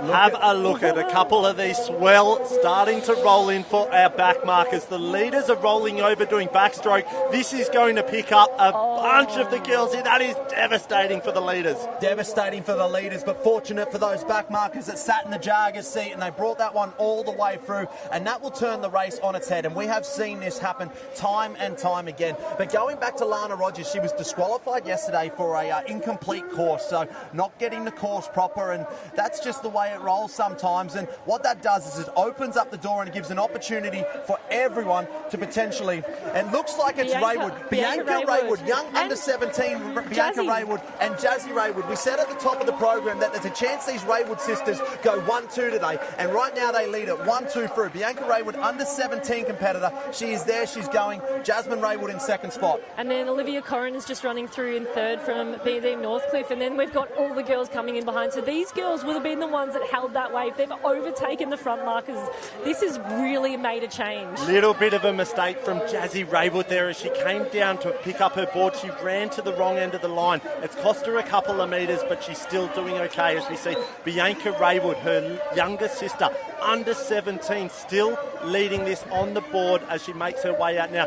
Jazzy Raywood is in second, and we've got Liv Corrin and Lucy Derbyshire down to the far south. They're absolutely flying in that water so far. And Naomi Scott and Claudia Slavin, who were winning the swim, have just jumped on their board now. So that really shows what surf can do. But that means that this can happen again. It is anyone's race right now. And this is why we love when there's a little bit of a bump out in the ocean. That it really does. It opens the field right up, and we do get to see some of the upsets happen as well as some of the great skills on offer. And to the north, there's a little bit of an opening, and it opens right now for Bianca Raywood. She's going to get her opportunity right now to go out. Jasmine Raywood, not the usual race one surf craft she paddles. She normally paddles the green and pink, but she's on the yellow. So I got a feeling that because of the conditions, she may have dinged her board or did something to her board earlier with just the wild conditions. So she's not on her usual colours. There's 4 girls out there at the moment. It's Jasmine Raywood, Bianca Raywood. Looks like Tiani Massey's just snuck out as well. And then the other girls behind are getting hit. So this is going to be a big gap and make a huge difference. Yeah, this is going to stretch the race right out at the moment. It is definitely the Raywood sisters in 1 and 2. In third is Tiani Massey, and I can't quite make out the 4th competitor at the moment, but we might have another Burley competitor. You're absolutely right. Lily O'Sullivan. Lily O'Sullivan jumped on the board in about 5th spot. She's the world board champion, so she's put herself right into the mix of this race as well. And look, she is one that going on to that final leg ski, she'll get her opportunity. Yeah, look, you'd have to say right now, Jazzy Raywood would have to be in the box seat. She got a second place earlier in the ski race just behind Gemma Smith there, and she's tucked in. She's in Katie first or Rees second. going backwards right now, back in the shore break. She's going backwards. She's cleaned up a couple. Disaster there for the young gun, Katie Rees. She was going through, and look at this on the top of a wave trying to pull down. Tiani Massey gets the rating up. We go back to the front of the race now. It's Tiani Massey. She almost picks this wave. These waves are starting to stand up on top of each other right now as Scully rolls one on the inside as well. Look at the wave they're about to crack out the back. We're going to have 4 pull down. A late drop there for Jazzy Raywood. Tiani Massey trying to pick up who that 3rd competitor is there as well. It looks like potentially a Newport cap or potentially even an Alex cap. It's the yellow cap there. But Jasmine Raywood, she's the current leader in the ironwoman stakes. Tiani Massey right in the mix as well. Emma Woods is there in the middle. That was a great wave. She loves the big surf, and there's 3 going into this ski leg. This would be huge for Emma Woods. If she was to win another 10,000, that would go alongside her other 10,000 win at the Alex Hayden Kenny Classic. Huge points up for Emma Woods here. This is a great opportunity for her right now. This is opportunity, Jasmine Raywood, to capitalise on her lead already in this Shaw & Partners World Ocean Series. She currently leads the stakes right in front of Georgia Fitzsimmons and Tiani Massey. So right now, we go on to her strongest and best leg. But Emma Woods, the Shaw & Partners Hayden Kenny Classic champion, she will not let this one go, and nor will the pocket rocket Tiani Massey. We know she loves the big stage and the big surf. She was the champion at the Shaw & Partners Shannon Eckstein Classic. This is a race right now, Haz. I tell you what, this is very interesting. They have just split right up. If you're going into the last leg of a race in the final, do you stick alongside that competitor, or do you take another direction? Because look, they have just spread out massively across the beach there for this last leg. Jasmine Raywood's head to the north. Emma Woods is gone straight in the middle there. And then we've got Tiani Massey that's down by the south. We don't usually see this happen when they're spread out so much, because usually everyone knows exactly where they want to go. But I actually think Tiani Massey might be able to get out here on the right, potentially. Opportunity for Tiani Massey here. Small opportunity. She's got to go. She doesn't. She hesitates. She paused for just a slight moment. She gets a little bump now. Emma Woods dives into it. Bianca Raywood's not out of this. And nor are the girls that are just coming around transition right now. Lucy Derbyshire, Piper Harrison, Lily O'Sullivan, Carla Papik, Naomi Scott, and Lizzie Wellborn. They are far from out of this race right now because our leaders are only just getting through the break. And just like Moses has parted the sea, it's on. But Jazzy Raywood has hit the accelerator. She's opened up a lead. Look at the rating on Jazzy Raywood. She saw an opportunity and she's absolutely grabbed it by the horns. Her rating just then went through the roof. She's really going for this now. Yeah, and she's represented Australia in kayak and in ocean ski racing, so she is going to be able to stretch these girls. But Emma Woods and Tiani Massey, they've got their rating up and they have great surf skills on the way in as well. This is an exciting race. Yeah, look, it's not over yet. Far from over, in fact. Third leg of the Ironwoman. These girls will be exhausted. Fatigue is kicking in. The heart rate is high. And they're still going to have to deal with these swells on the way back in. Look at those lines of waves just rolling on through here. This is still race on right now. We know that Jasmine Raywood's got a good lead. 20 metres. As we see, absolutely crunched. Claudia Rose-Slavin back in the shore. The girls at the back here, they are having a tough time of it right now because these sets that are rolling through Manly Beach are cleaning up more and more by the second. But back at the front of the race, I would say that is a 10-metre lead she has. Yeah, she's definitely stretched the other girls now. She's pulled in to first position by a fair bit, and the girls are kind of battling behind. They're actually clashing paddles, and so Jasmine Raywood's able to get a little bit further ahead. So she's going to turn this last Shore and Partners turning buoy right now, and she's going to want to try and pick up one of these, but you just don't want to catch one that's too big. Yeah, and it's building. She's going to get first opportunity at the waves, but there is a monster set on the horizon. I could see Jazzy drop her paddle, then have a look over the shoulder, and right then she's going, do I take this? Do I go all in? Do I pull off this and try and paddle on the top of it on the way in?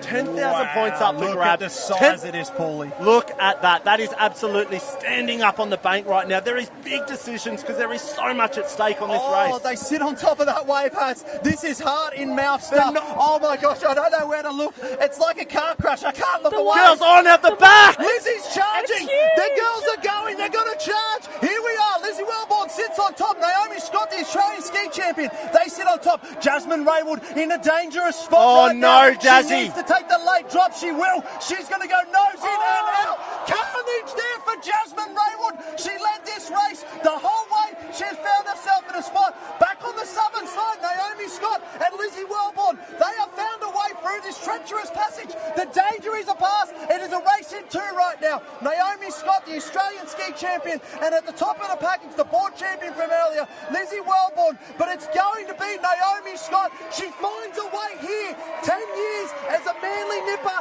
She finds a way. Naomi Scott will be your Shore and Partners World Ocean Series Manly Open Surf Classic. What a showcase of brilliant surf skills we have seen from the ladies there. Naomi Scott and Lizzie Wellborn. Heart breaks for Jasmine Raywood. She did all that she could, but it just wasn't enough. Then coming across the pocket rocket from the Black Swans of Maroochydore, Tiani Massey. Oh my Take a God, breath. Duffy, what a race. That was one of the most exciting races I have ever seen, and what a win from Naomi Scott. She is originally from Manly, grew up here. She spent the week with her family this week at home in Manly, but she has been training with Naomi Flood at BMD Northcliffe, and that was such a win. I was actually talking about her at the start, and I thought if she can get ahead in this swim, she's got a really good chance. But she missed that wave. Well, the wave broke on top of her. She didn't come in front of the swim, but she still got through there. And what good decision making there from Naomi Scott and Lizzie Wellborn. Yeah, look, I had a chat this morning to Naomi Scott, and she mentioned to me she spent so much time on the beaches here at Manly competing for the club, and she actually said to me, she goes, I would absolutely love to win this race today. And you could see then the pure smile and elation as she crossed that finish line, how much that meant to her. But I want to say also, we'll have to wait for the live heats to drop in.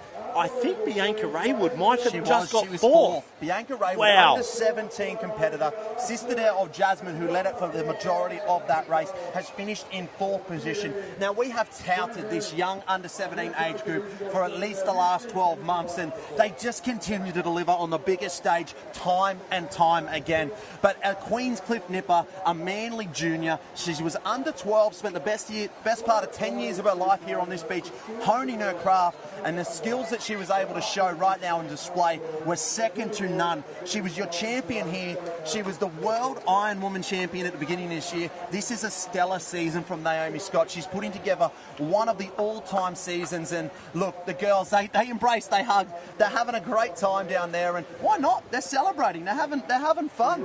They're enjoying themselves, and they get to celebrate on the podium as well, Has. They do, and these three girls, they're good friends. They've been racing against each other for so many years. Whilst they're out there, they want to do everything they can to beat each other, but at the end of the day, they're so happy for each other. But you mentioned before, I'm just going to say one more thing about Bianca Raywood. Usually the under-17 girls aren't so good when it's big surf and aren't so good when there is a ski at play, and I think that is so impressive. Yeah, I was just watching Bianca Raywood at the finish line here, and she was posing for a little bit of a selfie, so she's really happy with that result. And we've got Josh and Minnow on the beach with the presentations. Ladies and gentlemen, the presentation for the Ironwoman final, and as we said, one of the best Ironwoman finals you will ever see. So please put your hands together one more time. In third place from Maroochydore, Tiani Massey. In second place from Newport, Lizzie Wellborn. And in first place from BMD Northcliffe, but she grew up right here on Sydney's Northern Beaches, Naomi Scott. Ladies and gentlemen, put your hands together for your Ironwoman champion and place getters.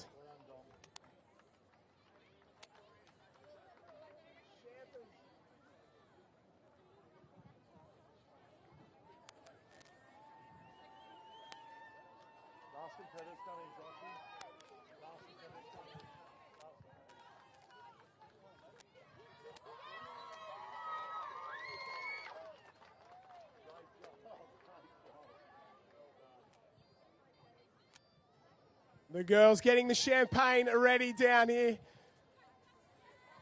Hard to do after an iron race. Well done. Hannah Scully crosses the line there. Lizzie Wellborn, the expert here with champagne. We love to see it. Oh.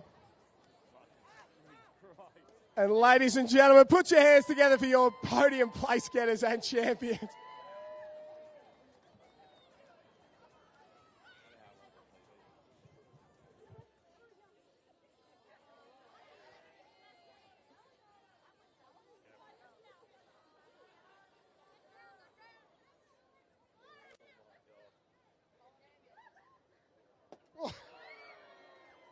All right, ladies and gentlemen, we'll try and jump in here and have a chat with, I think, the happiest girl on the beach. Scotty, you grew up here, you raced here. What's it feel like to win here? Oh, it's the best feeling ever. Honestly, to come back to this beach I grew up on. I spent 10 years training out of here, making great memories with all the people here. It's second home, my second home. To be able to win in front of everyone today, that all my close friends and family. Talk me through that final ski leg. You go onto the ski, let's say 6, 7, 8, 9 in there. Did you think you were a chance? You're a long way down, but obviously that swell helped a little bit, and then that final wave. Talk us through what was going through your mind. Oh, honestly, that last ski leg, I was just really going for it. I came in on the board and probably put in the best transition I've ever done before to get onto my ski, because I knew those top four were getting hit on the way out, so it gave us a bit of an opportunity to move up on them, and then we snuck out pretty clean, and I saw those massive sets out the back when we turned the can, and I was like, I've got to take this. So I went down one, and luckily for me it doubled up and actually popped me off the back, because I probably would have taken it, but it was probably a better option, because then I could paddle it on the double up, and my forearms were blowing up on the way in then, but I just knuckled it and just went for it, and I'm so happy. How much does it mean to you? Oh, everything, honestly. Like, I've won a few different events over the years, and this has been one since it's been on the calendar for me that I wanted to get, because I just know how special it would feel, and it's definitely living up to my expectations. Well, congratulations, ladies and gentlemen, from right here in Manly, Naomi Scott gets it done. She is your Manly Open champion. Thank you very much.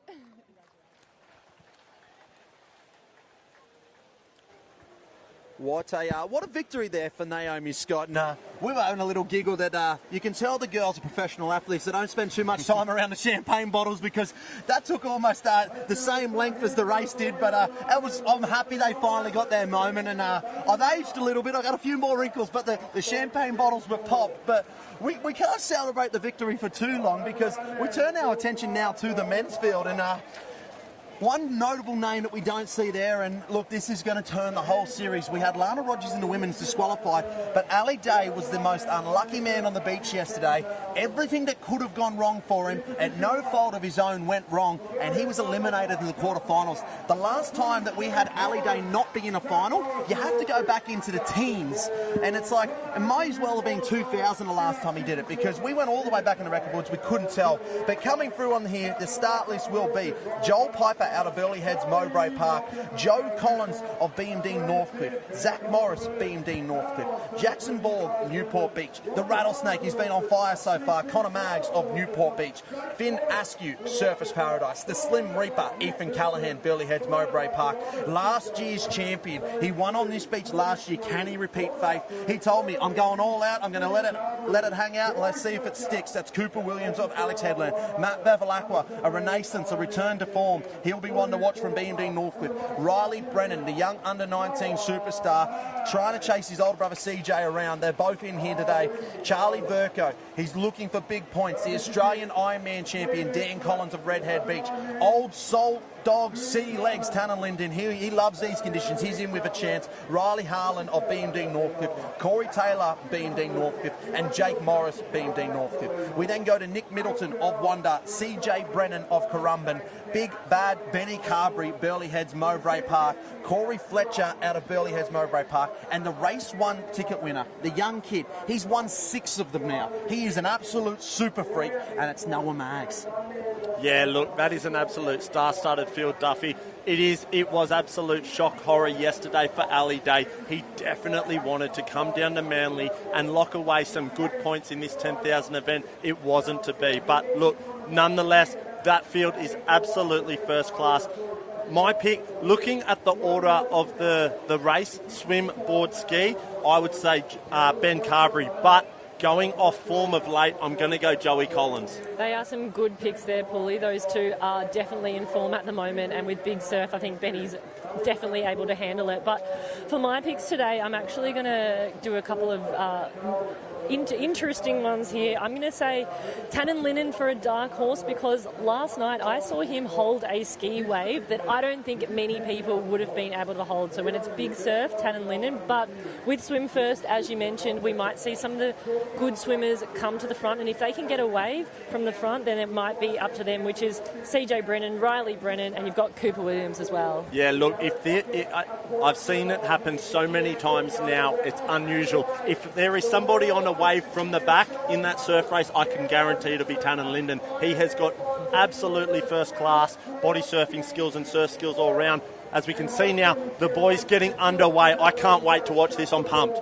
Yeah, I can tell you're pumped, Paulie. You just clap your hands together and your voice just went up a decibel. It's awesome to see. And look, the boys have learned a little bit from the women's. They've stuck together, they've gone out as a group, and they will attack. And it's a lot calmer than it was for the women earlier as well. But look for those strong swimmers. There's going to be a few that try to get out to a fast start, try to put themselves into an unbelievable position, and really try to get themselves in that mix. And that'll be the likes there. Cooper Williams, he loves to get out in the front of these races and try to hold on. Connor Maggs will put himself to the front as well. Riley Harlan is an absolute superfish. The Brennan brothers, they love to get out there and lead from the front. But someone that has surprised me lately, and he's been winning in this order, it's Matt Bevilacqua. All day yesterday, he was able to get himself to the front of the race at the start of the swim leg and put himself there. And it's not something that we're used to with him, so it's definitely something that, as a game plan, he's tried to work on, he's tried to craft out, and it wouldn't surprise me to see him lead this one in and really set his race up. Yeah, I think Bevy's pretty hungry hungry for it at the moment. He really wants a win. He really wants a podium, and he ended up doing so well down at the Glenelg sprint with a win there. But it looks like the field has started to spread out a little bit here, Paulie. Yeah, look, you're absolutely correct. It's definitely something that Bevy has been working on, is that swim leg. Adelaide, he had an incredible swim leg. He set it up and he took himself a 7,000-point win down there in Glenelg. But look, I think the guys like Cooper Williams and CJ Brennan on that south side at the early stages of this race, I think they were absolutely flying out. So we can see now our first competitor has got a really high stroke rate. It looks like it could be Benny Carberry in the lead there. It's difficult to see from the beach here, as we can see so many big sets coming through. But Benny Carberry's up there. It's Burley from Burley Heads. He also loves holding good body waves, and it looks like we have also Nick Middleton is in the top 3 as well from Wanda. Yeah, look at that. Big bad Benny Carberry, very strong and powerful. He will muscle up now. Look at this, wave on. We have 1 down, 2 down. We've got Benny Carberry and a Northcliffe competitor. It might be Riley Harlan. I think it's Riley Wow. There are about 10 on that second wave as well, Paulie, and has Benny Carberry, great surf skills, as is the BMD Northcliffe athlete. But on that second wave, about 10 went down it, 1 has held it. So the second wave, that chase pack, have let their opportunities slip away. It's going to be touchdown on the ground. It's Riley Harlan there of BMD Northcliffe. And look at the stature, look at the difference. You've got one that's thick, he's big, he's bad, it's Benny Carberry. Then you've got the stick, the young kid, Riley Harlan. 2 completely different types. What they do have, though, is the height advantage, Paulie. Yeah, look, old bull, young calf, going around in 1 and 2 at the moment. It is Benny Carberry in 1, Riley Harland in 2, and there is Zach Morris in 3. And 4 is Jake Morris. We've got Finn Askew, and there is Nick Middleton. So they're our top 6 competitors at the moment, but it is all Riley Harland and Ben Carberry at the moment. Look, wow, what an incredible opportunity he's given himself here. Board ski to go. Now, this is probably Ben's biggest weakness, I would say. Not to say he's a bad paddler at all. He's very big and powerful, but the board is probably not his strength at the moment. So if he can get out the back here and keep this race alive with a ski leg to finish, you'd have to think he's got one hand on the check. Yeah, board paddling is the one that Benny doesn't spend as much time with. There are some sets brewing out the back. This is going to be a game changer. These are big and solid, and they're just entering into the wave zone now. Yeah, look, a couple of big waves for our leaders at the moment. That's going to hold them up a little bit. If I was all of the midfield and the trail competitors, I would be having my eyes on that and seeing those leaders getting held up going, this is far from over. Bam! Riley Harland is under, Ben Carberry is under. I think our first 2 might be out the back. I think the first 2 might be out the back, but there are some monsters lying out right out the back. This is going to clean up the chase field. They may still have to get over these. The mountains of water they are about to climb are the biggest waves of the day, as the jet ski almost goes down as well. This is enormous. These are skyscrapers right now. They may not be out. Riley Harlan, Ben Carberry just sneak under that one. They have been the biggest waves of the day as Finney Askew tries to climb, and he is absolutely manhandled, ragdoll, right back to the shore. Look, it is daylight right now. When you're in a final like that, Hazen, you would know it is the best feeling in the world when you scratch under a big wave like that, because you know the entire field is getting hammered on that sandbank, and you know, wow, how good is this? This lead is going to double, triple. It is opening right up. That has made a huge gap there for Riley Harland and Benny Carberry. Those sets, I could see them brewing out the back. We could see them rolling in. We were getting excited, and that is such a big difference here for those 2 leaders, and the other guys are just heading out the back now. Right now, Riz has to go. He can't hit this beach with Benny Carberry. He's just too strong on that ski leg, and he knows it. Riley Harlan is up on his knees going mad like a bull in a china shop, and Benny Carberry is still down on his belly, just trying to keep this race alive. Yeah, Riley Harlan, he really wants a wave on his own here. You can see he's got his rating up. He's really trying to pull down, but there's another set coming out the back. These sets just keep popping up. Yeah, the boys aren't in the clear just yet, are they? Because they're in this wave zone. They should be able to pick this up, but there are some monster sets that are going to bring the rest of the pack through. I can see Charlie Verco pulling down one. I can see the purple board through the middle. Not sure who it is. I can see Zach Morris as well. He's in the mix. So the boys, they opened up a really handy lead and they got the advantage, but now this has just changed. Nick Middleton in the middle and Finney Askew. I thought he was gone. I thought he was out, but the Undertaker has come back from the death and he's put himself right back in the mix.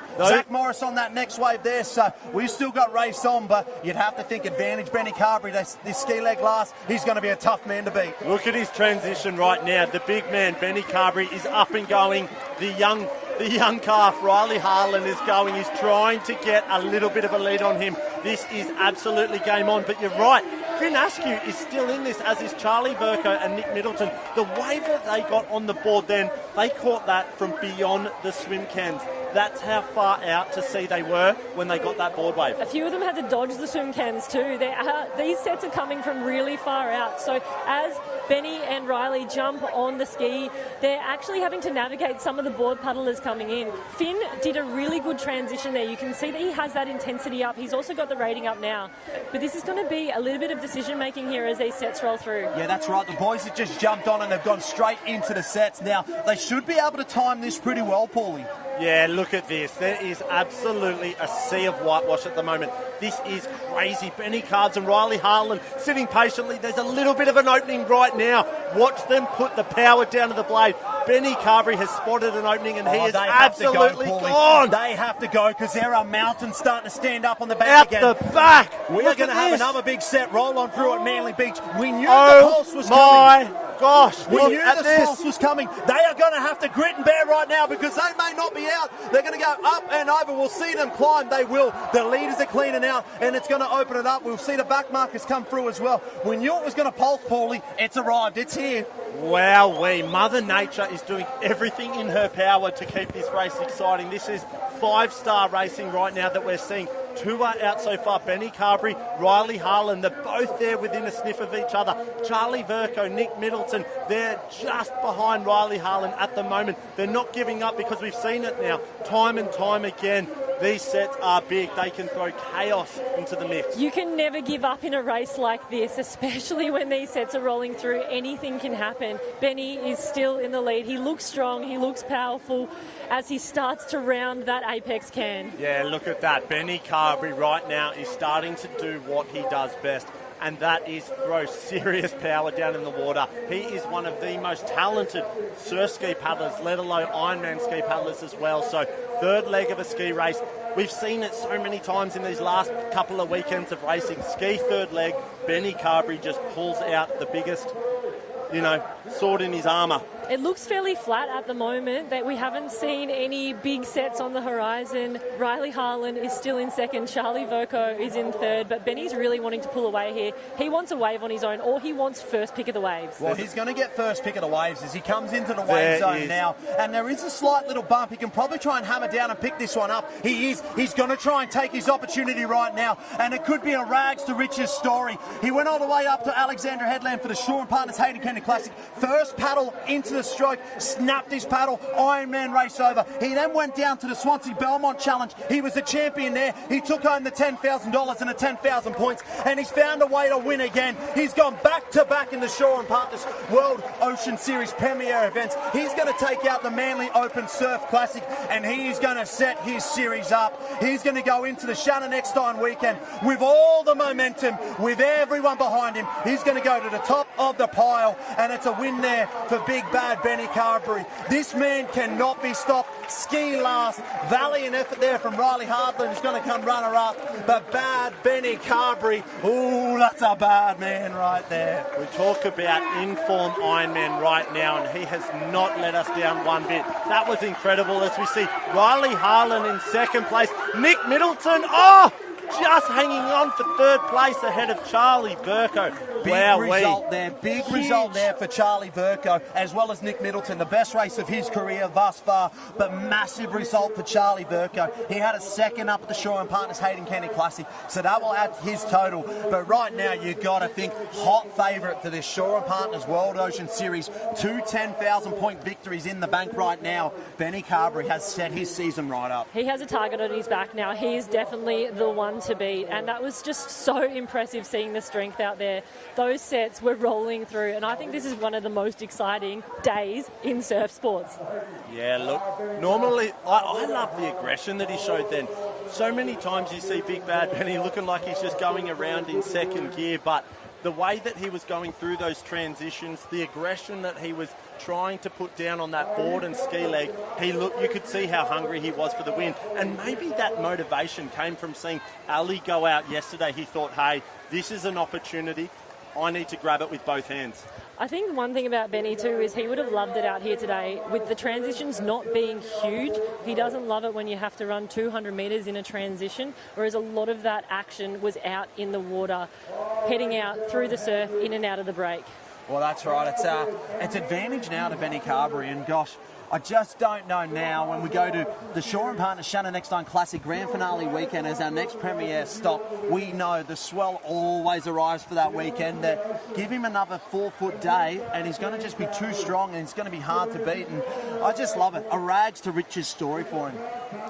I think this is going to change the point score. It's really exciting to see how that pans out after this race. A few of those boys there were a little bit frustrated, as we could see when they crossed the line there. The likes of Joey Collins, Matt Bevilacqua didn't quite get much good luck. I could see them really getting held on that bank there. And look, they weren't doing anything wrong. It was just the way it is out there. The swell and the ocean can just really make life challenging. And one thing to note here is that Corey Fletcher, who is the current series leader at the moment, he's been chasing the points all around the country. He came 11th in that race too, so it might shake things up a little bit. Yeah, it's definitely going to shake it up. And obviously we know Benny Carberry was in third spot before this race. And with that victory there to 10,000 points as well as the cash to go with it, $10,000. He's a man of intrigue. He said after his last victory down at the Swansea Belmont Challenge that he had great aspirations, but he wanted to play it close to his heart. And maybe, Joshy, we can wring it out of him this time, eh? I think so, ladies and gentlemen. If you turn your attention to the presentation area, we have the Open Ironman champion and place getters. In third place from Wanda, Nick Middleton. In second place from BMD Northcliffe, Riley Harland.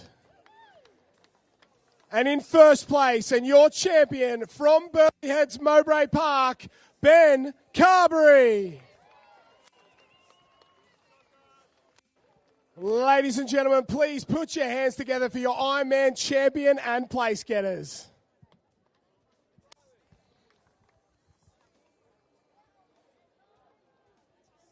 Celebrations and champagne for these gentlemen. Hopefully a little bit more experienced up on the podium than the ladies. Grab the champagne, boys, and they will celebrate this one for a long time. Ladies and gentlemen, put your hands together one more time for Benny Carberry, his second 10,000 point win in a row.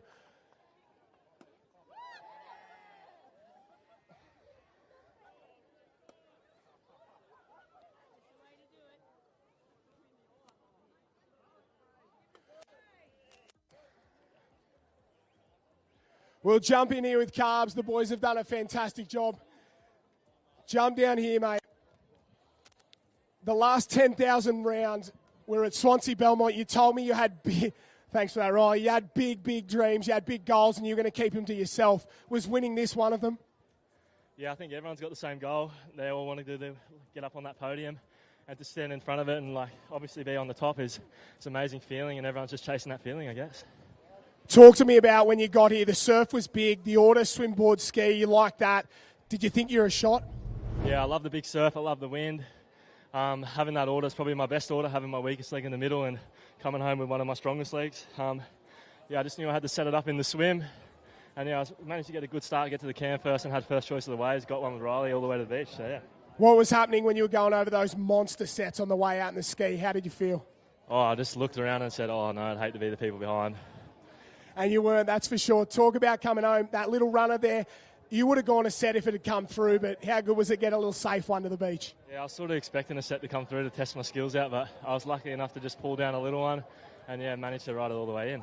I'm assuming one of those goals you wanted to keep to yourself was winning this overall title. You now sort of set yourself up with two 10,000 point wins, a second at a 7,000. You've got to be in the hot seat at the moment. Are you looking at that point score? Try not to look at it too much. I don't get really too involved with it. Otherwise, I'll put too much pressure on myself. I just go out there and just do what I do, try to race and, just enjoy myself. Have you got a message for the family back home on the South Coast, the guys at Burleigh that really help you? Yeah, I'd like to thank Kingy, our coach, and Burleigh, always supporting us. Kingy for getting us to where we are now, like our club. I think we had 7 or 8 Ironman in that, and race 1 and Shore and Partners obviously for putting on the event and having the best craft out here. So yeah, no, I'm stoked. Benny Carberry, ladies and gentlemen, on fire at the moment. Back-to-back 10,000-point wins, and he's the Manly Open champion. What about that? 20 grand and Benny Carbs. Well done, mate. Outstanding. Back-to-back premier events in the Shore and Partners World Ocean Series for Benny Carberry. Now, we'd have to go into the Shore and Partners World Ocean Series stat lab to try and figure out when the last time someone went back-to-back into 10,000-point events, but obviously a massive achievement for Ben Carberry, and it sets his season right up. And like Joshy said, he's got to be in the hot seat. He's got to be the man to beat. Yeah, absolutely, Duffy. Look, that was incredible. Like you said, going back-to-back wins in these 10,000 events, I don't think we've seen anyone do it thus far. It is just so challenging, this short, sharp, dynamic racing, very tricky. So, look, he's definitely got one hand on the car keys, I would say. 2 10,000 wins is huge. He also backs that up with a second in the 7,000 down in Glenelg there in Adelaide. So, look, heading into the final couple of rounds, Benny Carberry is in form and looking dangerous. He seems really comfortable and confident at the moment as well, and I think that's something that you can kind of see, the way he's walking around the beach, the way he's excited to race. I think it makes a big difference how people are away from the beach, whereas when they come to the race line. And obviously, next event up in the program here, Paulie, don't turn that dial anywhere, ladies and gentlemen, watching at home and around the world, because we have, I think, one of the great initiatives that have come in this year and one of the new events of the Shore and Partners World Ocean Series, and it's the Junior Mixed Relay, where we combine club forces. We have the juniors and the under-15s and the under-17s go out to war. It'll mean that we have a gender mix as well, so a boy and a girl from under-15s, a boy and a girl from under-17s, they'll join forces, and they will try to take it all out for their club. And there is nothing more that an athlete wants to do than to win a mixed relay for their club, because the amount of immense club pride that these athletes have, it's enormous, Has. It is enormous. So for this youth mixed taplin, we've got 2 males, 2 females, under 17s and under 15s. And some of these kids, I call them kids because some of them are pretty little. They are kids. They're 15, 14 years old, some of them. They have just been watching those Ironman and Ironwomen races, and the crowd is absolutely huge here down at Manly Beach, and I can see that those kids would be very nervous right now. Yeah, look, go, Paulie, go. It's a star-studded field. When we keep talking about these race 1 tickets and just how impressive all that under-17 age group is. We saw Katie Rees got a 4th in the open board. Bianca Raywood got a 4th in the open Ironwoman before. Now, they're racing in the 15s and 17s in these teams. We've talked about Isabella Tate. She's won a couple of these race 1 tickets now as well. So, look, we call them kids, but these under-15s and 17s, there's not a shadow of doubt they are the next wave. They are future stars, and they're knocking on the door already of the Opens. And the one thing that I love to see here is that we have such a big mix of caps, especially in the juniors. As we start to get to the Opens, the bigger clubs get bigger, but with the juniors, we've got a really big array of caps here. We've got Sorrento from WA, we've got some Ocean Grove and Anglesea from Victoria, we've got a couple from South Australia as well as New South Wales and Queensland.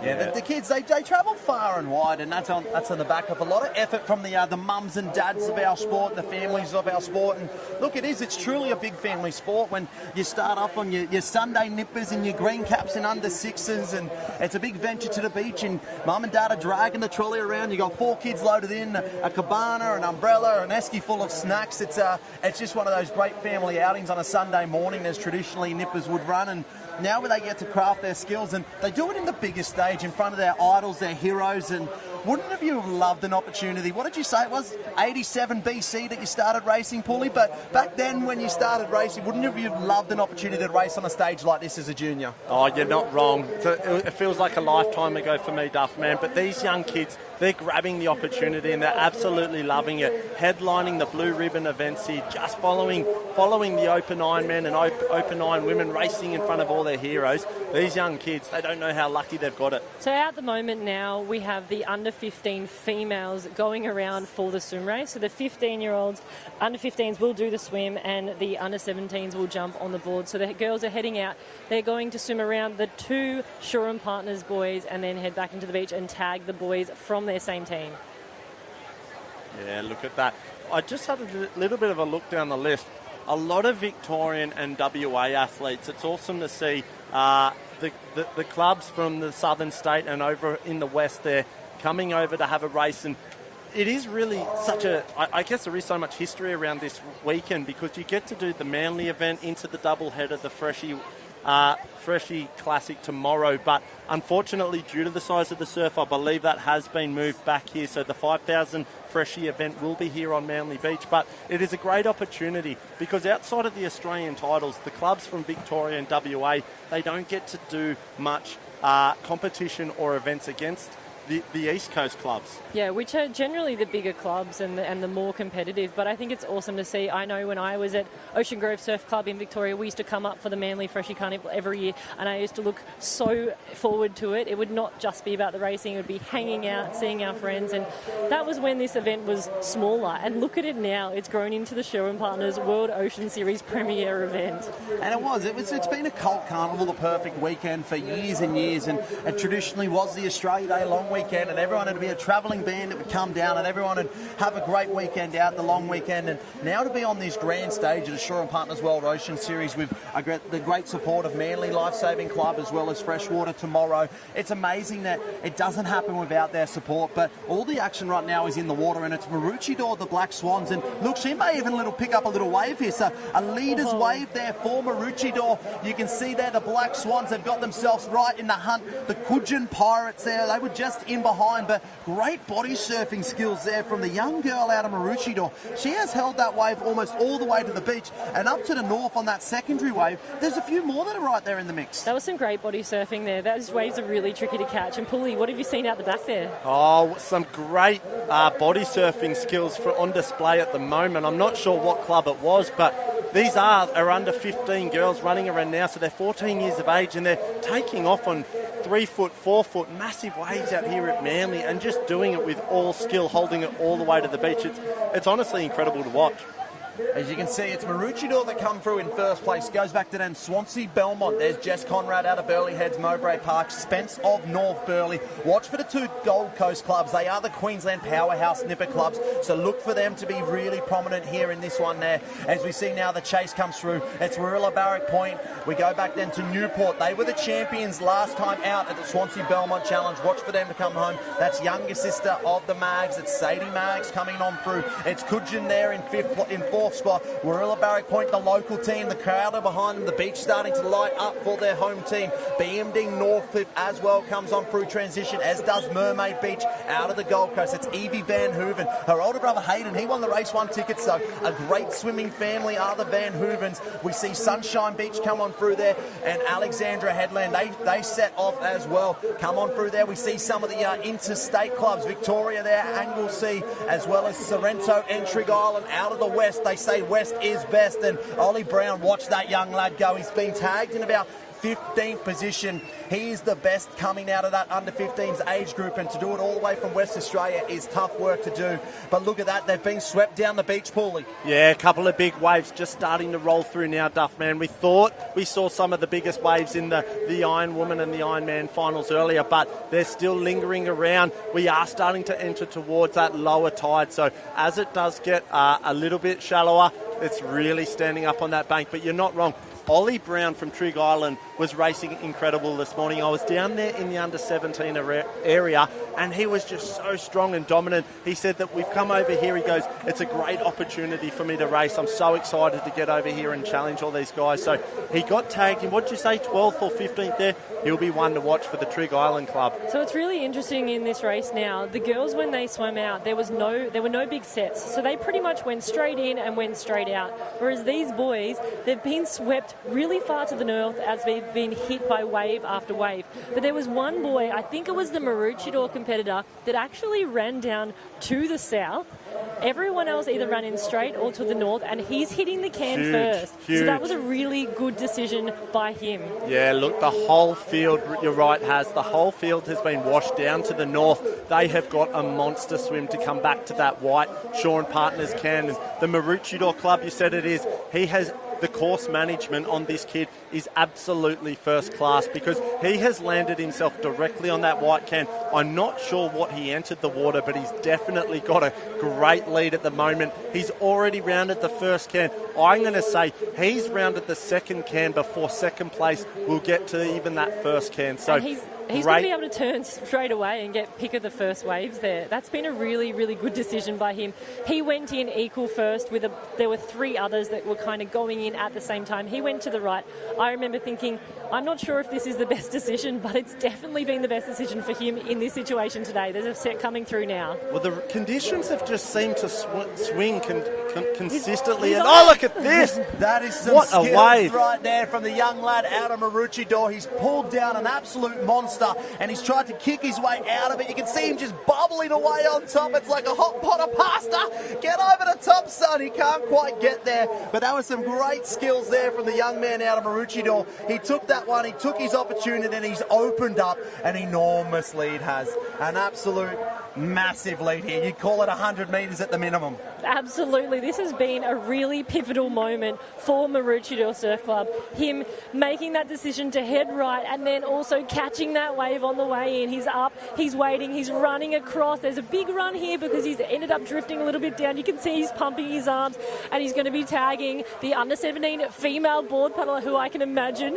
is pretty excited right now to be tagged first, but it's also very nerve-wracking. I was about to say, Has, also exciting, but also very nervous. That was always what I found the most difficult. Whenever you get tagged with a big lead, all you can do is hang on to it, or at worst case, if you lose that lead, you feel like you've let down the team. So there is a lot of nerves that come with it. She's actually made the same decision. She's headed down to the right, exactly what her fellow competitor just did, her team member, and it looks like this might be a really good option for her as well. She's on her belly, she's laying down, she's paddling as quick as she can, and I reckon right now she is hoping that the sets don't roll through. Yeah, there's been a few sets roll through, and some of these back markers here in these sort of what you'd call minor places, second through the eighth, they've managed to find some good waves in, so they've given themselves an opportunity for their club. It's Swansea Belmont that tags in second spot. Alexandra Headland, Zoe Woods right there as well. Manly, the local club, they're in the hunt, so watch the beach start to lift them home. They'll try to get them over the top, and that'll probably be race 1 ticket winner there that was in the final, as well as Marilla Barrack. Sets out the back. Oh, wow. Sets out the back. I don't know if you're getting that vision at home, but the way it's falling out of the sky here on the beach is outstanding. They are standing up. Oh, this is going to be disastrous there for the Maroochydore Club. They led this one by 100 metres, but they have been set off into set after set after set. As we see the minor places come on through now, it's Mermaid Beach, Sunshine Beach, Anglesea, BMD Northcliffe, North Burleigh, they're right there as well. Swansea Belmont, their B team in the mix. It looks like their A team actually, Katie Reese, about to be tagged on the beach. So how good is Katie Reese? Can she bring her club back into it now? She's been tagged off the beach in, I think, 17th position. Is she good enough to bring them back? Well, she might be able to, because there are some huge sets rolling through out the back, and this is holding up those girls. These girls are in the break zone. No one is out. They're not getting out past that right now. So this might be where Katie Reese and some of these back markers are able to catch up. At the moment, the one making the best of that bad situation at the moment is Pippi DePagna of Newport. She's absolutely popping those with such class and skill there. They're still getting held on that bank, though. So Katie Reese has got a huge opportunity to catch those leaders. Sorry to butt in there, Paulie. Pippi DePagna, she was your leader. She looked a chance. She rolled one. Isabella Tate right on this southern side. You can see her start to make some move for her Coogin Headland Club just on the north coast of New South Wales. She needs to go. She's going to roll. She lands. Oh, no. A pea shooter board goes up in the air. We see one fly through the sky. Oh, you can't pick it right now. Throw a blanket. It's carnage. Pippi DePagna's lost her board. She's gone. That one there's gone. Coogin potentially out. Isabella Tate, she is a 2-time race 1 ticket winner in the board stakes. She couldn't get it done today, but she has put her Coogin Headland Club out to the front of this race. She is a phenomenal up-and-coming talent. She's a superstar of the future, and she has put her team right to the front. I had a quick look with her last competitor what she was going to get tagged in, because I noticed she was on the start line. She was around 10th, I'm going to say, getting tagged into that, but they just got held up on that back bank. As we can see, there is still more sets rolling through. We have maybe 1 or 2 out with Another huge set, just absolutely. Oh my God, they just got absolutely poleaxed on that back set there. Lost One of those forward. girls, second place, or third or fourth place, going out, was almost at that race one turning can. Thought she's home safe. I've got through it. The carnage is done. And then she's been absolutely annihilated, and she's been sent all the way back to the shore. Oh, that's heartbreaking. She was so close to being out in third place. She's lost her board. There's a few boards floating around. That was huge. Yeah, look, it's not over until it's over. But I tell you what, if you let go of those board straps, I dare say it is race over. Well, it's race on right now because Isabella Tate has gone out and she's gone to the front, but there is a chase pack in just behind her. We've also had another group of 4 go out on the northern side, and they're out as well. So you've got 6 out through the break, and we've got a lull in the ocean. Isabella Tate, though, she pulls down the front of that one there. She's going to go advantage Coogin Headland, and she's going to start to open this lead back up. The 17 boy that's about to be tagged, he's got it all in front of him. Can the small club of Coogin Headland, the Pirates, can they take home a junior mixed relay from the Shore & Partners World Ocean Series Manly Open Surf Classic? That would be unbelievable. We ventured into New South Wales territory at the start of this week, and we did a little bit of special with the Coogin Headland. We started to think, what makes the Pirates tick? And they have come to pillage all the silverware they can and take it home with them. And they've got one leg to go before they can try and as we see Imogen Dowker there of Burleigh Heads Mowbray Park. She has had an unbelievable paddle. She's put herself right back in the mix, as has Sunshine Beach. They were tagged in about 13th position off the beach. They went around and they have put themselves from 13th to 3rd. They have made up tremendous ground. Imi doesn't know who to tag. She's running around. She doesn't know who to tag. She's and just she does. tagged She tags there Harrison of Burleigh Heads Mowbray Park. He was on the podium at... Oh, excuse me. Whoa, I think a fly just flew in my mouth. Archie Harrison was on the podium of the Australian board titles at the end of last year, so he is a phenomenal paddler. But how is our man from Coogin Headland going? He's just in the thick of it now, isn't he?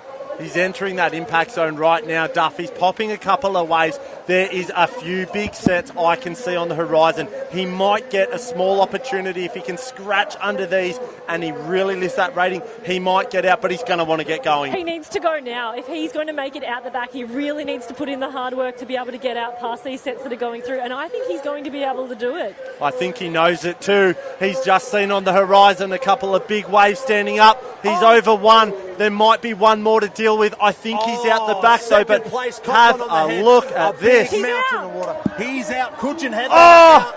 And it is imploding on the bank there at Manly Beach. They are absolutely dialed in right now, these under-17 male athletes that are going out there. But it's Coogin Headland. What a story we are witnessing right now.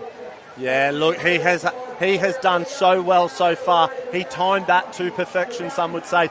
First is out. Coogin is heading towards the green race one can to make his way around. Second place is still in the break at the moment, maybe about to get out. So look, it would be absolutely fantastic if Coogin could take a win here. Coogin is such a strong club, especially in the juniors. Their coach, Scotty McCartney, would be on the beach cheering for them here right now.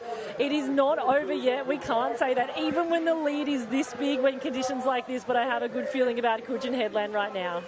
Yeah, I've got a good feeling about Coogin Headland right now, and like Joe Collins said last week, this may be just the greatest moment in history, and he's pulled down it right now. That'll be the winning wave, I dare say. We see the crowd lift up as well. I'm trying to find the Pirates on the beach, and it looks like they've gone for the treasure and they've taken it all. Wow, what a win for the club. They will be over the moon. This is fantastic. They've done so well, and that's what we learned from this, isn't it? You just can't give up. When you're in a team's race and you're doing it for your club, you've just got to keep going all the way to the end. That is one of the feel-good stories of the weekend, Paulie. The Coogin Headland Pirates. They're one of the few that have the mascot. And I tell you what, I think there'll be a few more clubs adopt the mascot after this, because Coogin Headland have taken this one out. And I'd like to call it an upset, but that is just a tremendous performance set up by their under-15 swimmers, Isabella Tate, took her opportunity. She put it all to bed, and then our under-17 male finished it off. What a performance there from the Coogin Headland team from the north coast of New South Wales. They come in down to the south coast and they go and take home all of the spoils. We're going to have a race for the minors as well, because we've got 3 on the next wave and there's only 2 that can fit on the podium. It'll be Coogin Headland that stand right up on the top, but who is going to take out those minor positions? We go Burleigh Heads, Mowbray Park, Sunshine Beach and Swansea Belmont. Who is it going to be? Is it going to be Queensland or New South Wales? Sunshine Beach up first. He's off and away. Burleigh Heads trying to chase down Swansea Belmont. It may just get there. It does look like it is going to be a Queensland boil over right now. No, it's Swansea Belmont that stays in front. It'll be Sunshine Beach that takes the runner-up position, set up by their female 17 paddler. She went from 13th all the way into 3rd, finished off there by their under-17 male. Swansea Belmont round that podium out. So it's New South Wales domination, but it's Coogin Headland on top. Yeah, look, that was fantastic. First class for those young kids. What an incredible race that was there. They just absolutely gave it everything, didn't they? We saw some of the best displays of body surfing we've seen all day. And the way that those kids were, young kids, we're going to call them, were holding their own, popping those waves. I can't tell you how difficult that is.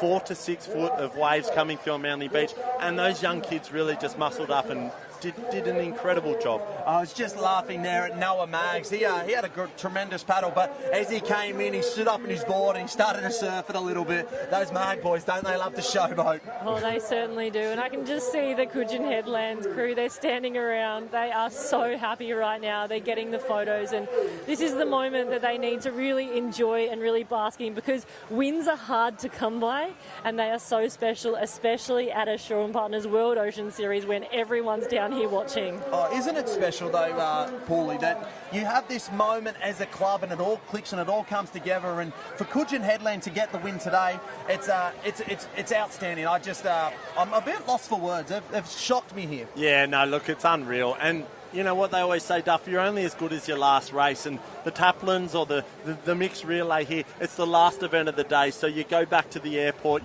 It's a good feel-good story for Coogin. And for Swansea Belmont, and we've also got Sunshine Beach as well. They're not the huge clubs. They're not the massive clubs that you see, but you can see the juniors and you see their coaches have just been working with them with the surf skills. And I think that was the coolest thing out there today, was we saw such a change and a transition with decision-making and surf skills. You're right. So often you see that it's dominated, isn't it, by Northcliffe, Burleigh, Alexandra Headlands in those open Taplin events. But just here in the 15s and 17s, we've seen Coogin, Sunshine Beach, Swansea Belmont. You know, it's awesome. Now, Joshy Manoa is fluent in a few languages, but I'm not sure he's fluent in pirate. Are you ready? Oh, my God. And ladies and gentlemen, if you turn your attention to the presentation area, we have the Youth Mixed Taplin Relay presentation for the Manly Open Surf Classic in 2025. In 3rd place, Swansea Belmont.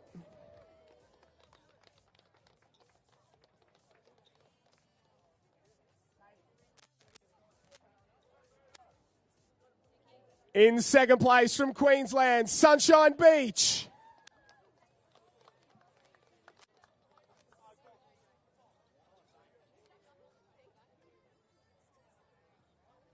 And in 1st place, and your champions from New South Wales, Coogin Headland.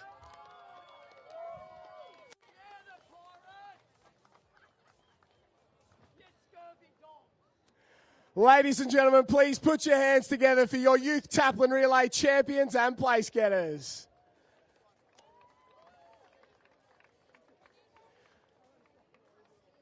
Smiles all around down here on the beach. And we're going to try and jump in here and have a chat with our winners in just a few moments' time. We've got to go through all the formalities down here on the beach. And I'll try and jump in here and grab the champs. The Coogin Pirates, jump on down. Let's have a chat. Where do we go? What a win, what a performance. How stoked will the club be with a race like that? Yeah, they'll be pretty happy, especially our coach. Geez, you sound happy, don't you? Yeah, I do. Are you stoked? Yeah, I'm stoked. Is this the first ever interview you've done? No. I did one last week, I think. Veteran. We'll jump in here. Talk to me about that opening swim. How tough was that? I really just want to for everybody and make sure I get a good start for my team because I knew the waves would rattle everybody a bit and I just wanted to get under them waves and go out. Well, you certainly did that. Izzy, talk to me about that board leg. You guys went in mid-pack. You came out in front. How big was the surf? You know, it's crazy surf out there, but it's all about the speed. You hit that wave of speed and you're most likely going to get through it. So That sounds like a Scotty McCartney, your coach, line there. Talk to me about the final leg. How tough was that one coming down? When you got that wave, what was the feeling like? Oh, it was so relieving. I had Noah Maggs going to me, don't screw this up on the line, Fletch. So I was so nervous. But Izzy basically had an insane paddle and all I had to do was finish it off. So, yeah. What's it mean to the club? What's it mean to Scotty? It's a reward for a lot of effort for you guys as well. It must feel pretty good. yeah, it's great. You know, like Scotty, this is like his dream. He's been telling us he wants us to get these Taplin wins and hopefully we can make it in the open one. So. We love to see it. Ladies and gentlemen, Coogin Headland are your youth Taplin champions here at the Manly Open. Put your hands together. What a paddle, what a performance.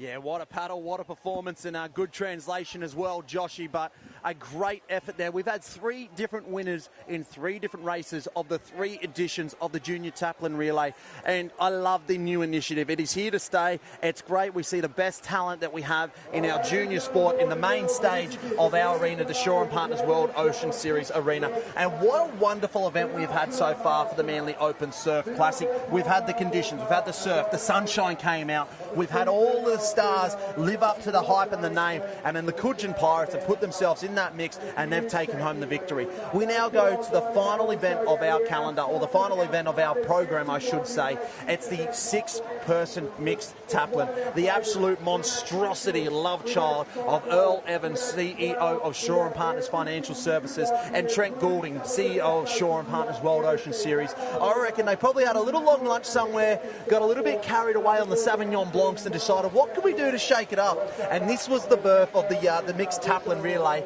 and hasn't it just been one of the greatest innovations we've seen in the sport in the last decade? Yeah, it's absolutely flourished, Duff. Since the inception of the event, it has just taken off and it has become nothing short of just fanatical. The amount of banter behind the scenes amongst all the clubs is the best. Alexandra Headlands notoriously calling himself Taplin Town, and then we've got Burleigh, Northcliffe. There is just so many clubs that are so dominant in this event, and look, because they just love to win it. They do, but they can't have... We've seen in the past multiple clubs all coming down and having multiple teams here. But one thing that I love about this race today is each club can have one team entered. So there is a spread of 26 clubs out there racing here in this open Taplin, mixed Taplin final. That is just fantastic stuff. Now, there are 26 clubs on the start line, but in the history of this event, in all editions, at every championship at the Shaw & Partners World Ocean Series, there have been 4 clubs that have taken victory. And those 4 clubs are Newport, Alex, BMD Northcliffe and Burleigh Heads Mowbray Park. Now, you call it Taplin Town, Alexandra Headland. They had a stranglehold on this mixed Taplin relay for a little while, and that was with the superstar Lani Pallister in the ranks. Now, we don't see Lani Pallister today, so it does open up the door for everyone else. Burleigh Heads Mowbray Park have had a bit of success this year in the mixed Taplin, as has Newport. So, I don't know, can Alex still call themselves Taplin Town? Well, what makes up a good Taplin team, I believe, is obviously strength across all 3 disciplines, swim, board and ski. Now, if we have a look at who's been on the podium consistently today amongst the swim, the board and the ski, I'd say Burleigh. So, look, you'd have to think that they're going into this as the favourites. I think Burleigh may be the favourites after what we've seen today when they're in really good form. But there's also so many other clubs out there. I would love to see another club, other than that top 4, get on top of the podium today. Absolutely. I would love to see one of those 4 clubs we mentioned before not get a win. I would love to see a boil over here. Trust me, and I love those 4 clubs and they're great for our sport. Absolutely, but to see a bit of variety, a bit like the Coogin Pirates just then, and look, with conditions like this in surf the way it is, there is every opportunity that we do see a new club put themselves into the hunt and into the mix and have an opportunity to become the 5th club to win this event. So they're heading out now. It's the female swim that started off, and as you can see, they're getting drifted towards the north. They're a little bit far away from that white turning can that they're trying to aim to, so they're going to have to be swimming back. So we've seen them head in. They headed in quite straight then, but because there's big surf, they're getting swept to the north. Yeah, they are. They're really getting pulled along to the north there. Just when those big sets come in, there's a lot of water moving, but it looks like there's a gap in the ocean now. Our front markers are out the back making their way to the can. They don't have too much of metres to cut back to the south. They're doing okay. As we can see now, there's maybe 4 or 5 clubs with a nice little lead at the moment. It's Northcliffe in the lead at the moment, followed by Burleigh Heads, Mowbray Park and Maroochydore. So it's Naomi Scott that looks like to be just turning the can now. But then Burleigh Heads just so close behind. It's Claudia Slavin from Burleigh Heads. We've got Tiani Massey from Maroochydore. And then there's the pack behind them as well. We've got Alexandra Headlands too, so many girls. Look at this. Wow, look at that. I don't think they're going to get around with a chance of getting... Oh, maybe they will. They will. Cracked away from the back. No, and just miss it all. They just miss it all. Did they pull off that? I don't know they pulled off it. I want to give them benefit of the doubt. I'm going to have to look in the video replay here because it looked like they might have pulled off that one, but we've got 2 on the next wave here. If they can hold this to the beach, they're going to give their club a fantastic lead because there's not much on offer after this. It looks like Claudia Slavin from Burleigh Heads Mowbray Park is the only one on this wave at the moment. Yeah, so she's the only one that's held it there. She's got all the skills right now in the ocean, and she's had a bit of a stellar day out there as well. Maybe not the results that go to show, but she's been right in the hunt and right in the mix as we see waves being cracked from out the back as well. But it's going to be Burleigh Heads Mowbray Park that touch down first, and they're going to hit the sand. And then I can see a Newport club cap there as well as Alexandra Headlands. So that's Tapland Town there, Alexandra Headlands. It's young Zoe Woods there, Naomi Scott. She won the Ironwoman title earlier here today. She's put her BMD Northcliffe club right up the top end of the podium. Look at Swansea Belmont. Great swim there from Swansea Belmont. They've put themselves in the mix. It's a junior team that looks like they're up in the open race. But tagging first, Zoe Woods has had an unbelievable transition, and she has tagged Cooper Williams, the current Australian surf race champion, giving chase to them Jimmy Kosh out of Burleigh Heads Mowbray Park and Zach Morris, the world surf race champion. Look at the way Zach Morris of BMD Northcliffe gets across that sandbank. There isn't any that wade like him. The way he gets his knees up so high, he is explosive across that beach as he races in, trying to get onto the feet of Cooper Williams, because Cooper Williams is explosive to that first can. He knows he has to get up onto him quickly. But I tell you what, I am so impressed by that swim from Zoe Woods then. That was just incredible in this calibre of field. She did an incredible swim, but I think what was even more impressive is she got up and ran that transition so hard. She actually pulled away from the other 2 girls there to give Cooper a little bit of a lead over Zach Morris. And it is so important. All those metres, even though we're in big surf here, every metre counts. So look, the way that she went about that transition was incredible. Cooper Williams now swimming out. He's just about to duck under a couple of big waves here. We've got Zach Morris just behind him. The course management and so far from these boys is bang on. They're going to land right on those cans. They can get across that sandbank so quickly. Yeah, so they headed a little bit to the right and Burleigh Heads went straight in, and it looks like Burleigh Heads might be able to be just in front at the moment, but they're so close to be able to get out the back, but there's a few sets rolling through. Yeah, Jimmy Kosh has had a good swim right there, and look, he was right in a top spot before when he was in the individual swim, and obviously with the waves and conditions the way they are, he got a little bit of a jag on there. So the form is there, the quality is there, and he's put himself to the front of this race right now, and he's going to lead him around those first Shaw and Partners World Ocean Series cans. Those are swim cans there, the white ones. But it looks like just on his tail, Zach Morris may have overtaken Cooper Williams, and there's sets rolling through right now.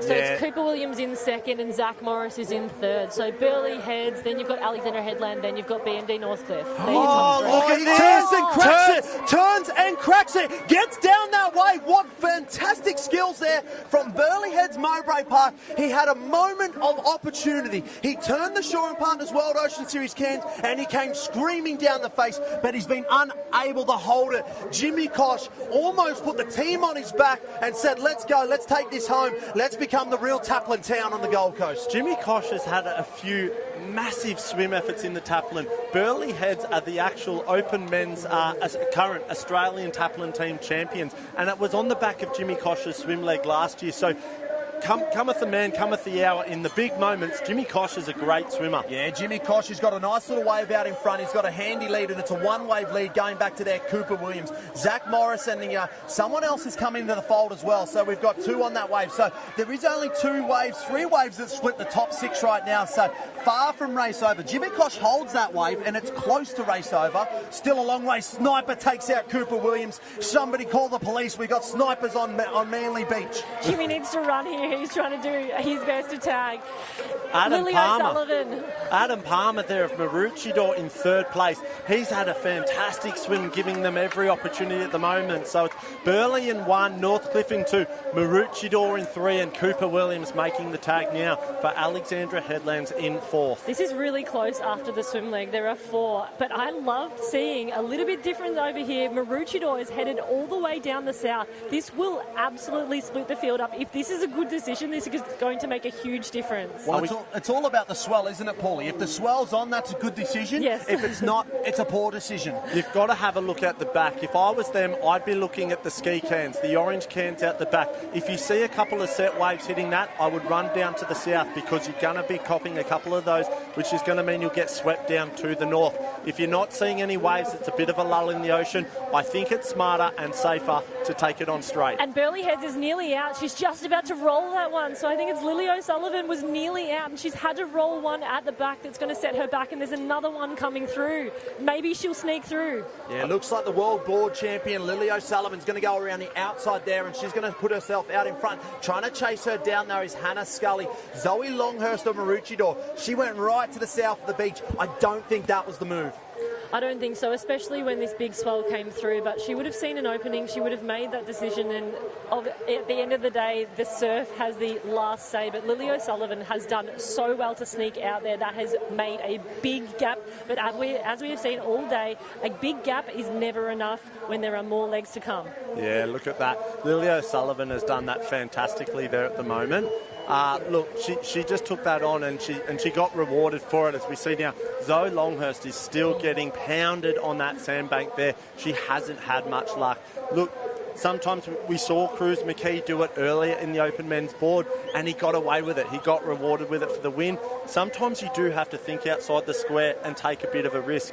In this scenario, it hasn't worked for Maroochydore. And often in team events like this, it's not actually just the competitor that makes the decision, it's the team that makes the decision together. Often they'll stand there together and they'll decide, all right, where are we going to go here? What is the best tips? What are we going to decide together?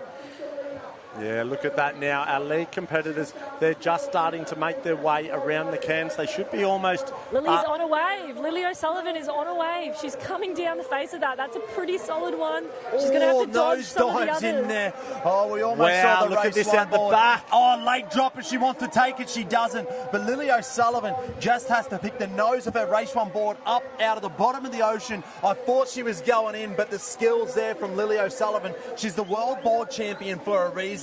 And you can see it was Mia Cook of Alexandra Headlands. She sat on top of that. The girl from Warrnambool, she thought about it. She thought, will I do this? Will I go? She thought better of it, and I think it was the right decision. I think it was too, and now she's just on her belly. She's laying down. Hannah Scully's coming down one as well. So we've got Northcliffe and Alexandra Headlands in second and third, but Newport is pulled up to fourth position here. Lizzie Wellborn. Interesting tactic. Wave out the back. Sorry there, Duffman. Have a look at that one. Absolutely swallowed and engulfed by that whitewash.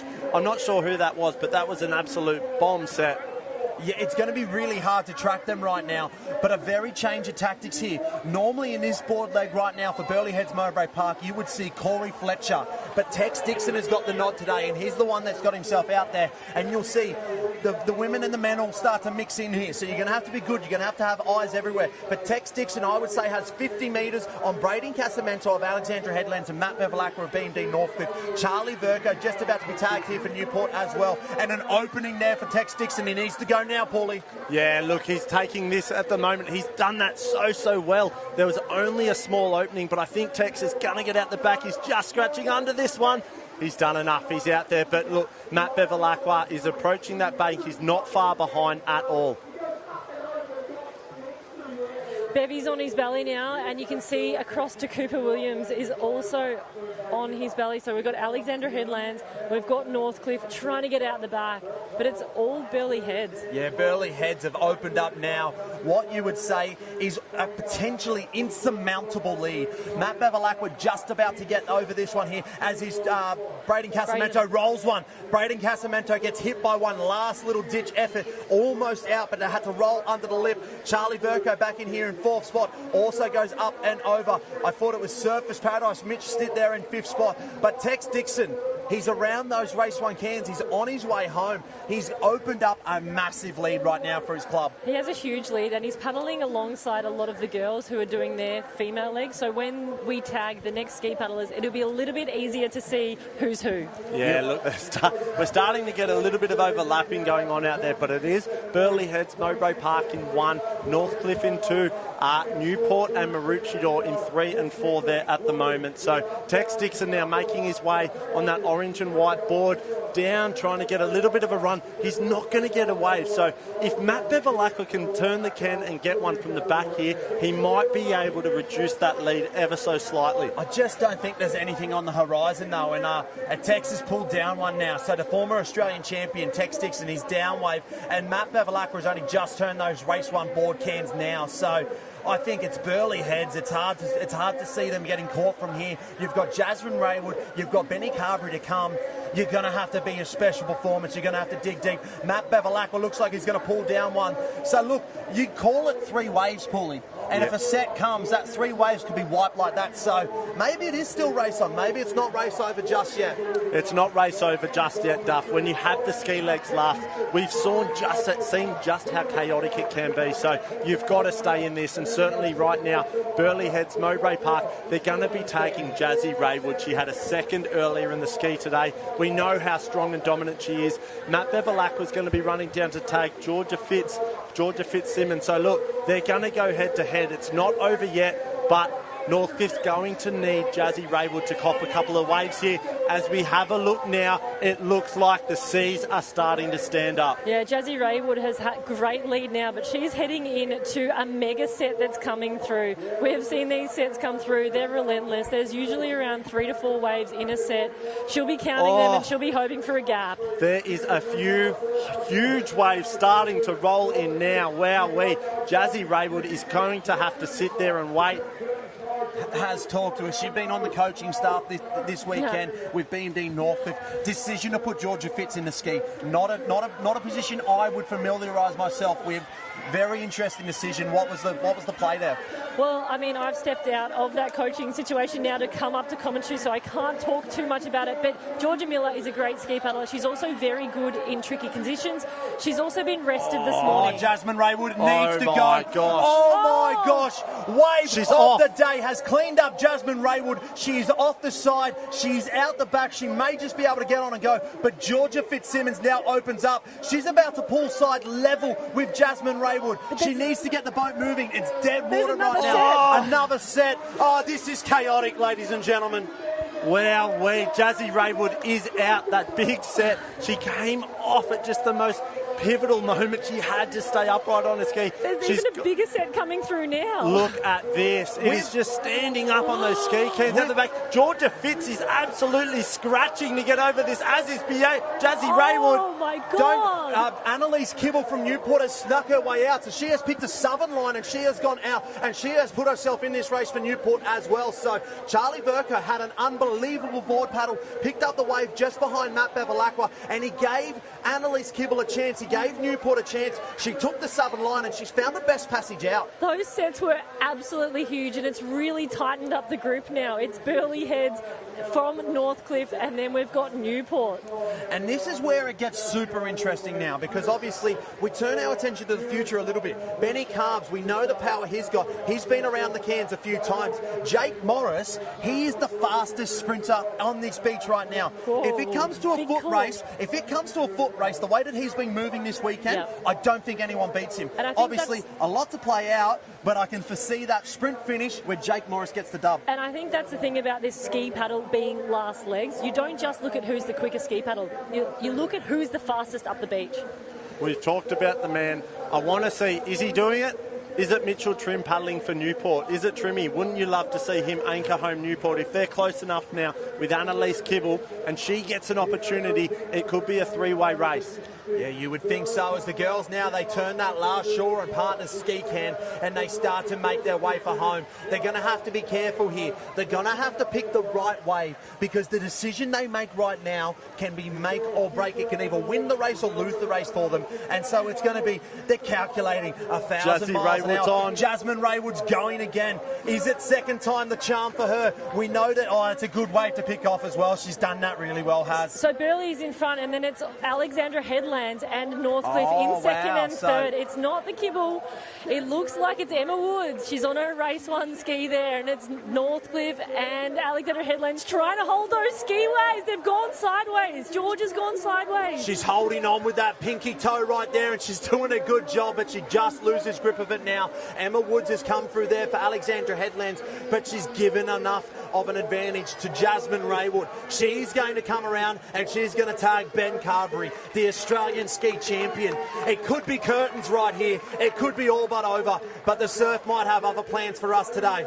Yeah, look, Burley are just absolutely incredible today. I feel like they have been so consistent right across all the disciplines, all the finals, all throughout the day. And look, who else would you rather be tagging after his win just before in the Ironman? Look at the rating on the man. You wouldn't have any idea that he's probably been around the cans 10 times today. Look at the waves out the back though, Paulie. We don't see it feather out the back as far out as it has just then. We have some monster sets coming. This race is far from over. If Benny Carberry doesn't get through these next couple of waves, he's going to cop the sets that Jasmine Raywood did. Now, Jet Kenny has just jumped in the boat there for Alexander. He rolls. He has to punch through one, Paulie.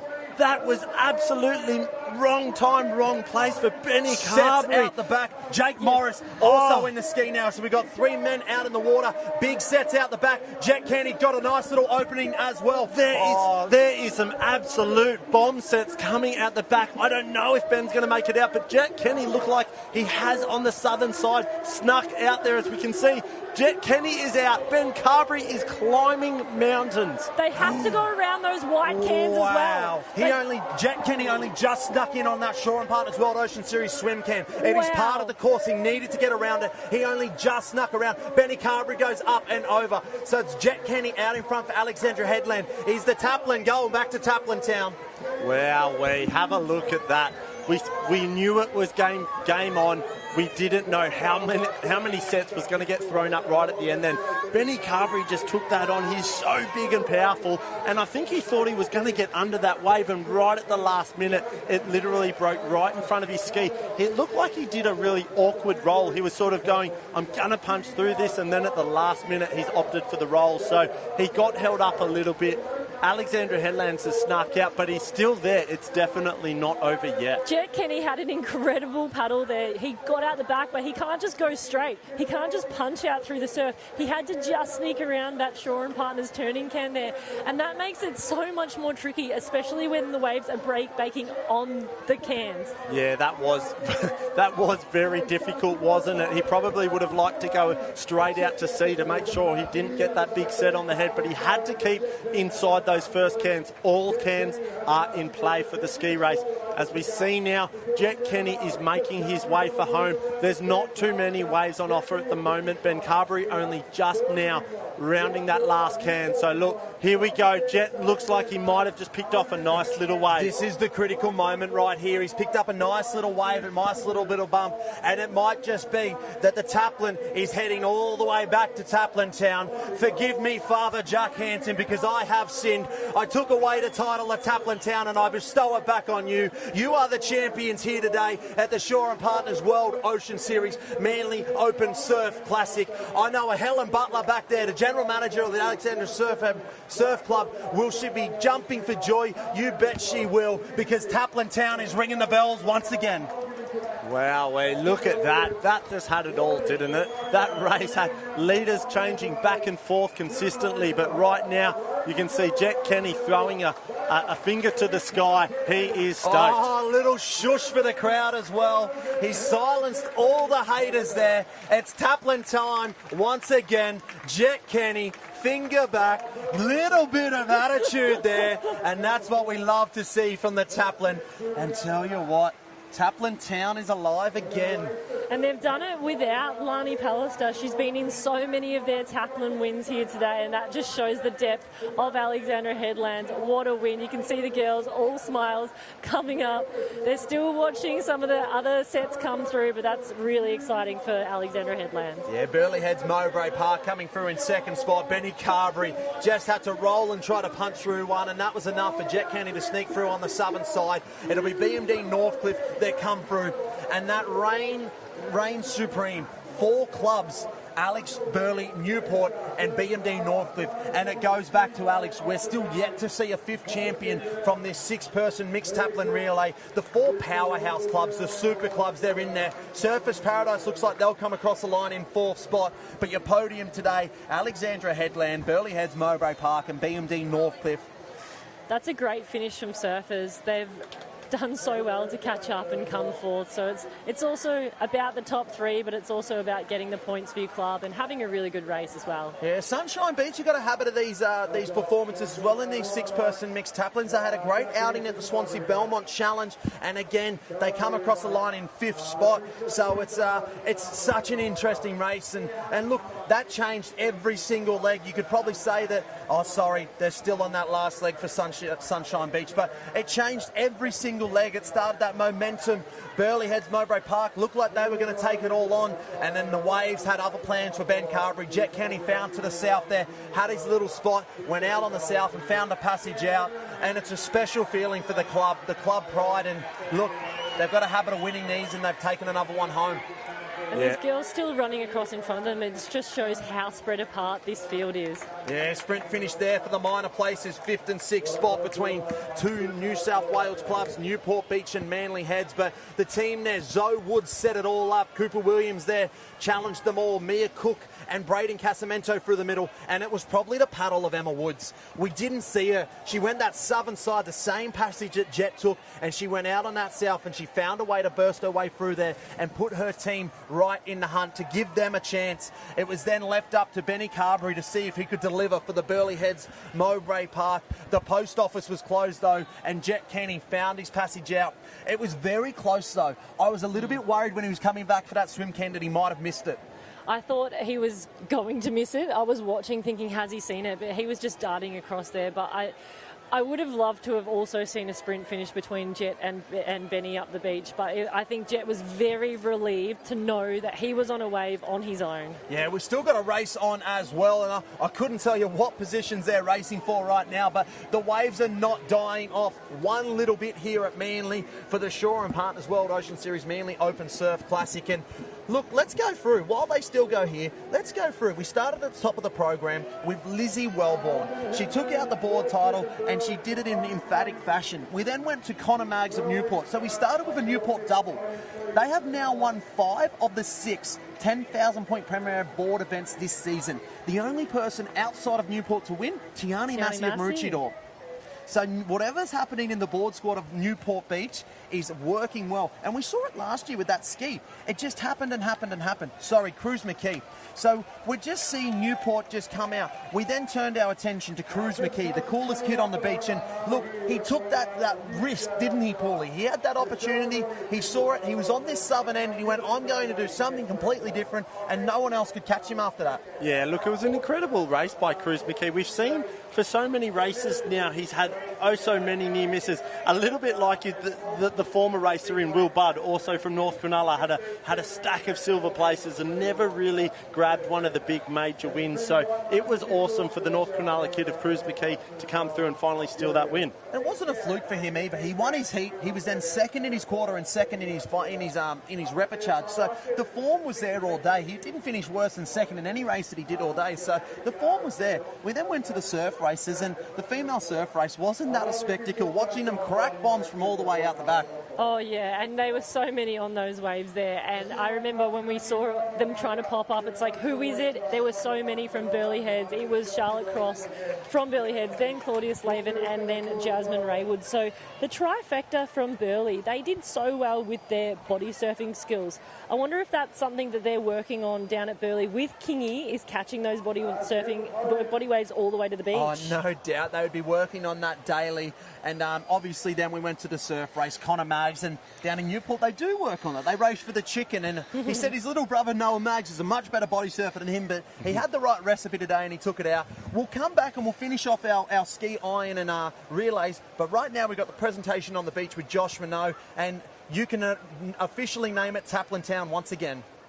Well, that's it, ladies and gentlemen. If you turn your attention to the presentation area, the final presentation of the day, the Open Mixed Taplin Relay Championship here at the Manly Open Surf Classic for 2025. In third place, BMT Northcliffe.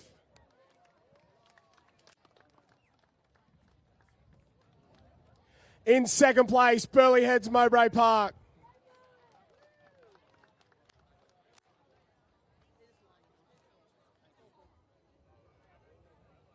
And in first place, and your Open Mixed Taplin champions from the Sunshine Coast, Alexandra Headland.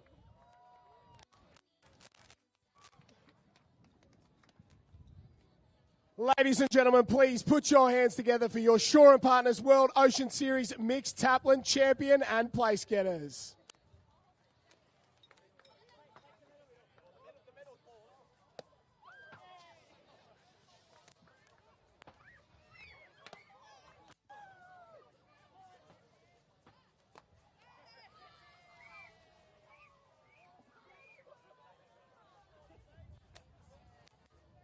Well, what a performance. We'll try and jump in here and have a chat with our champions.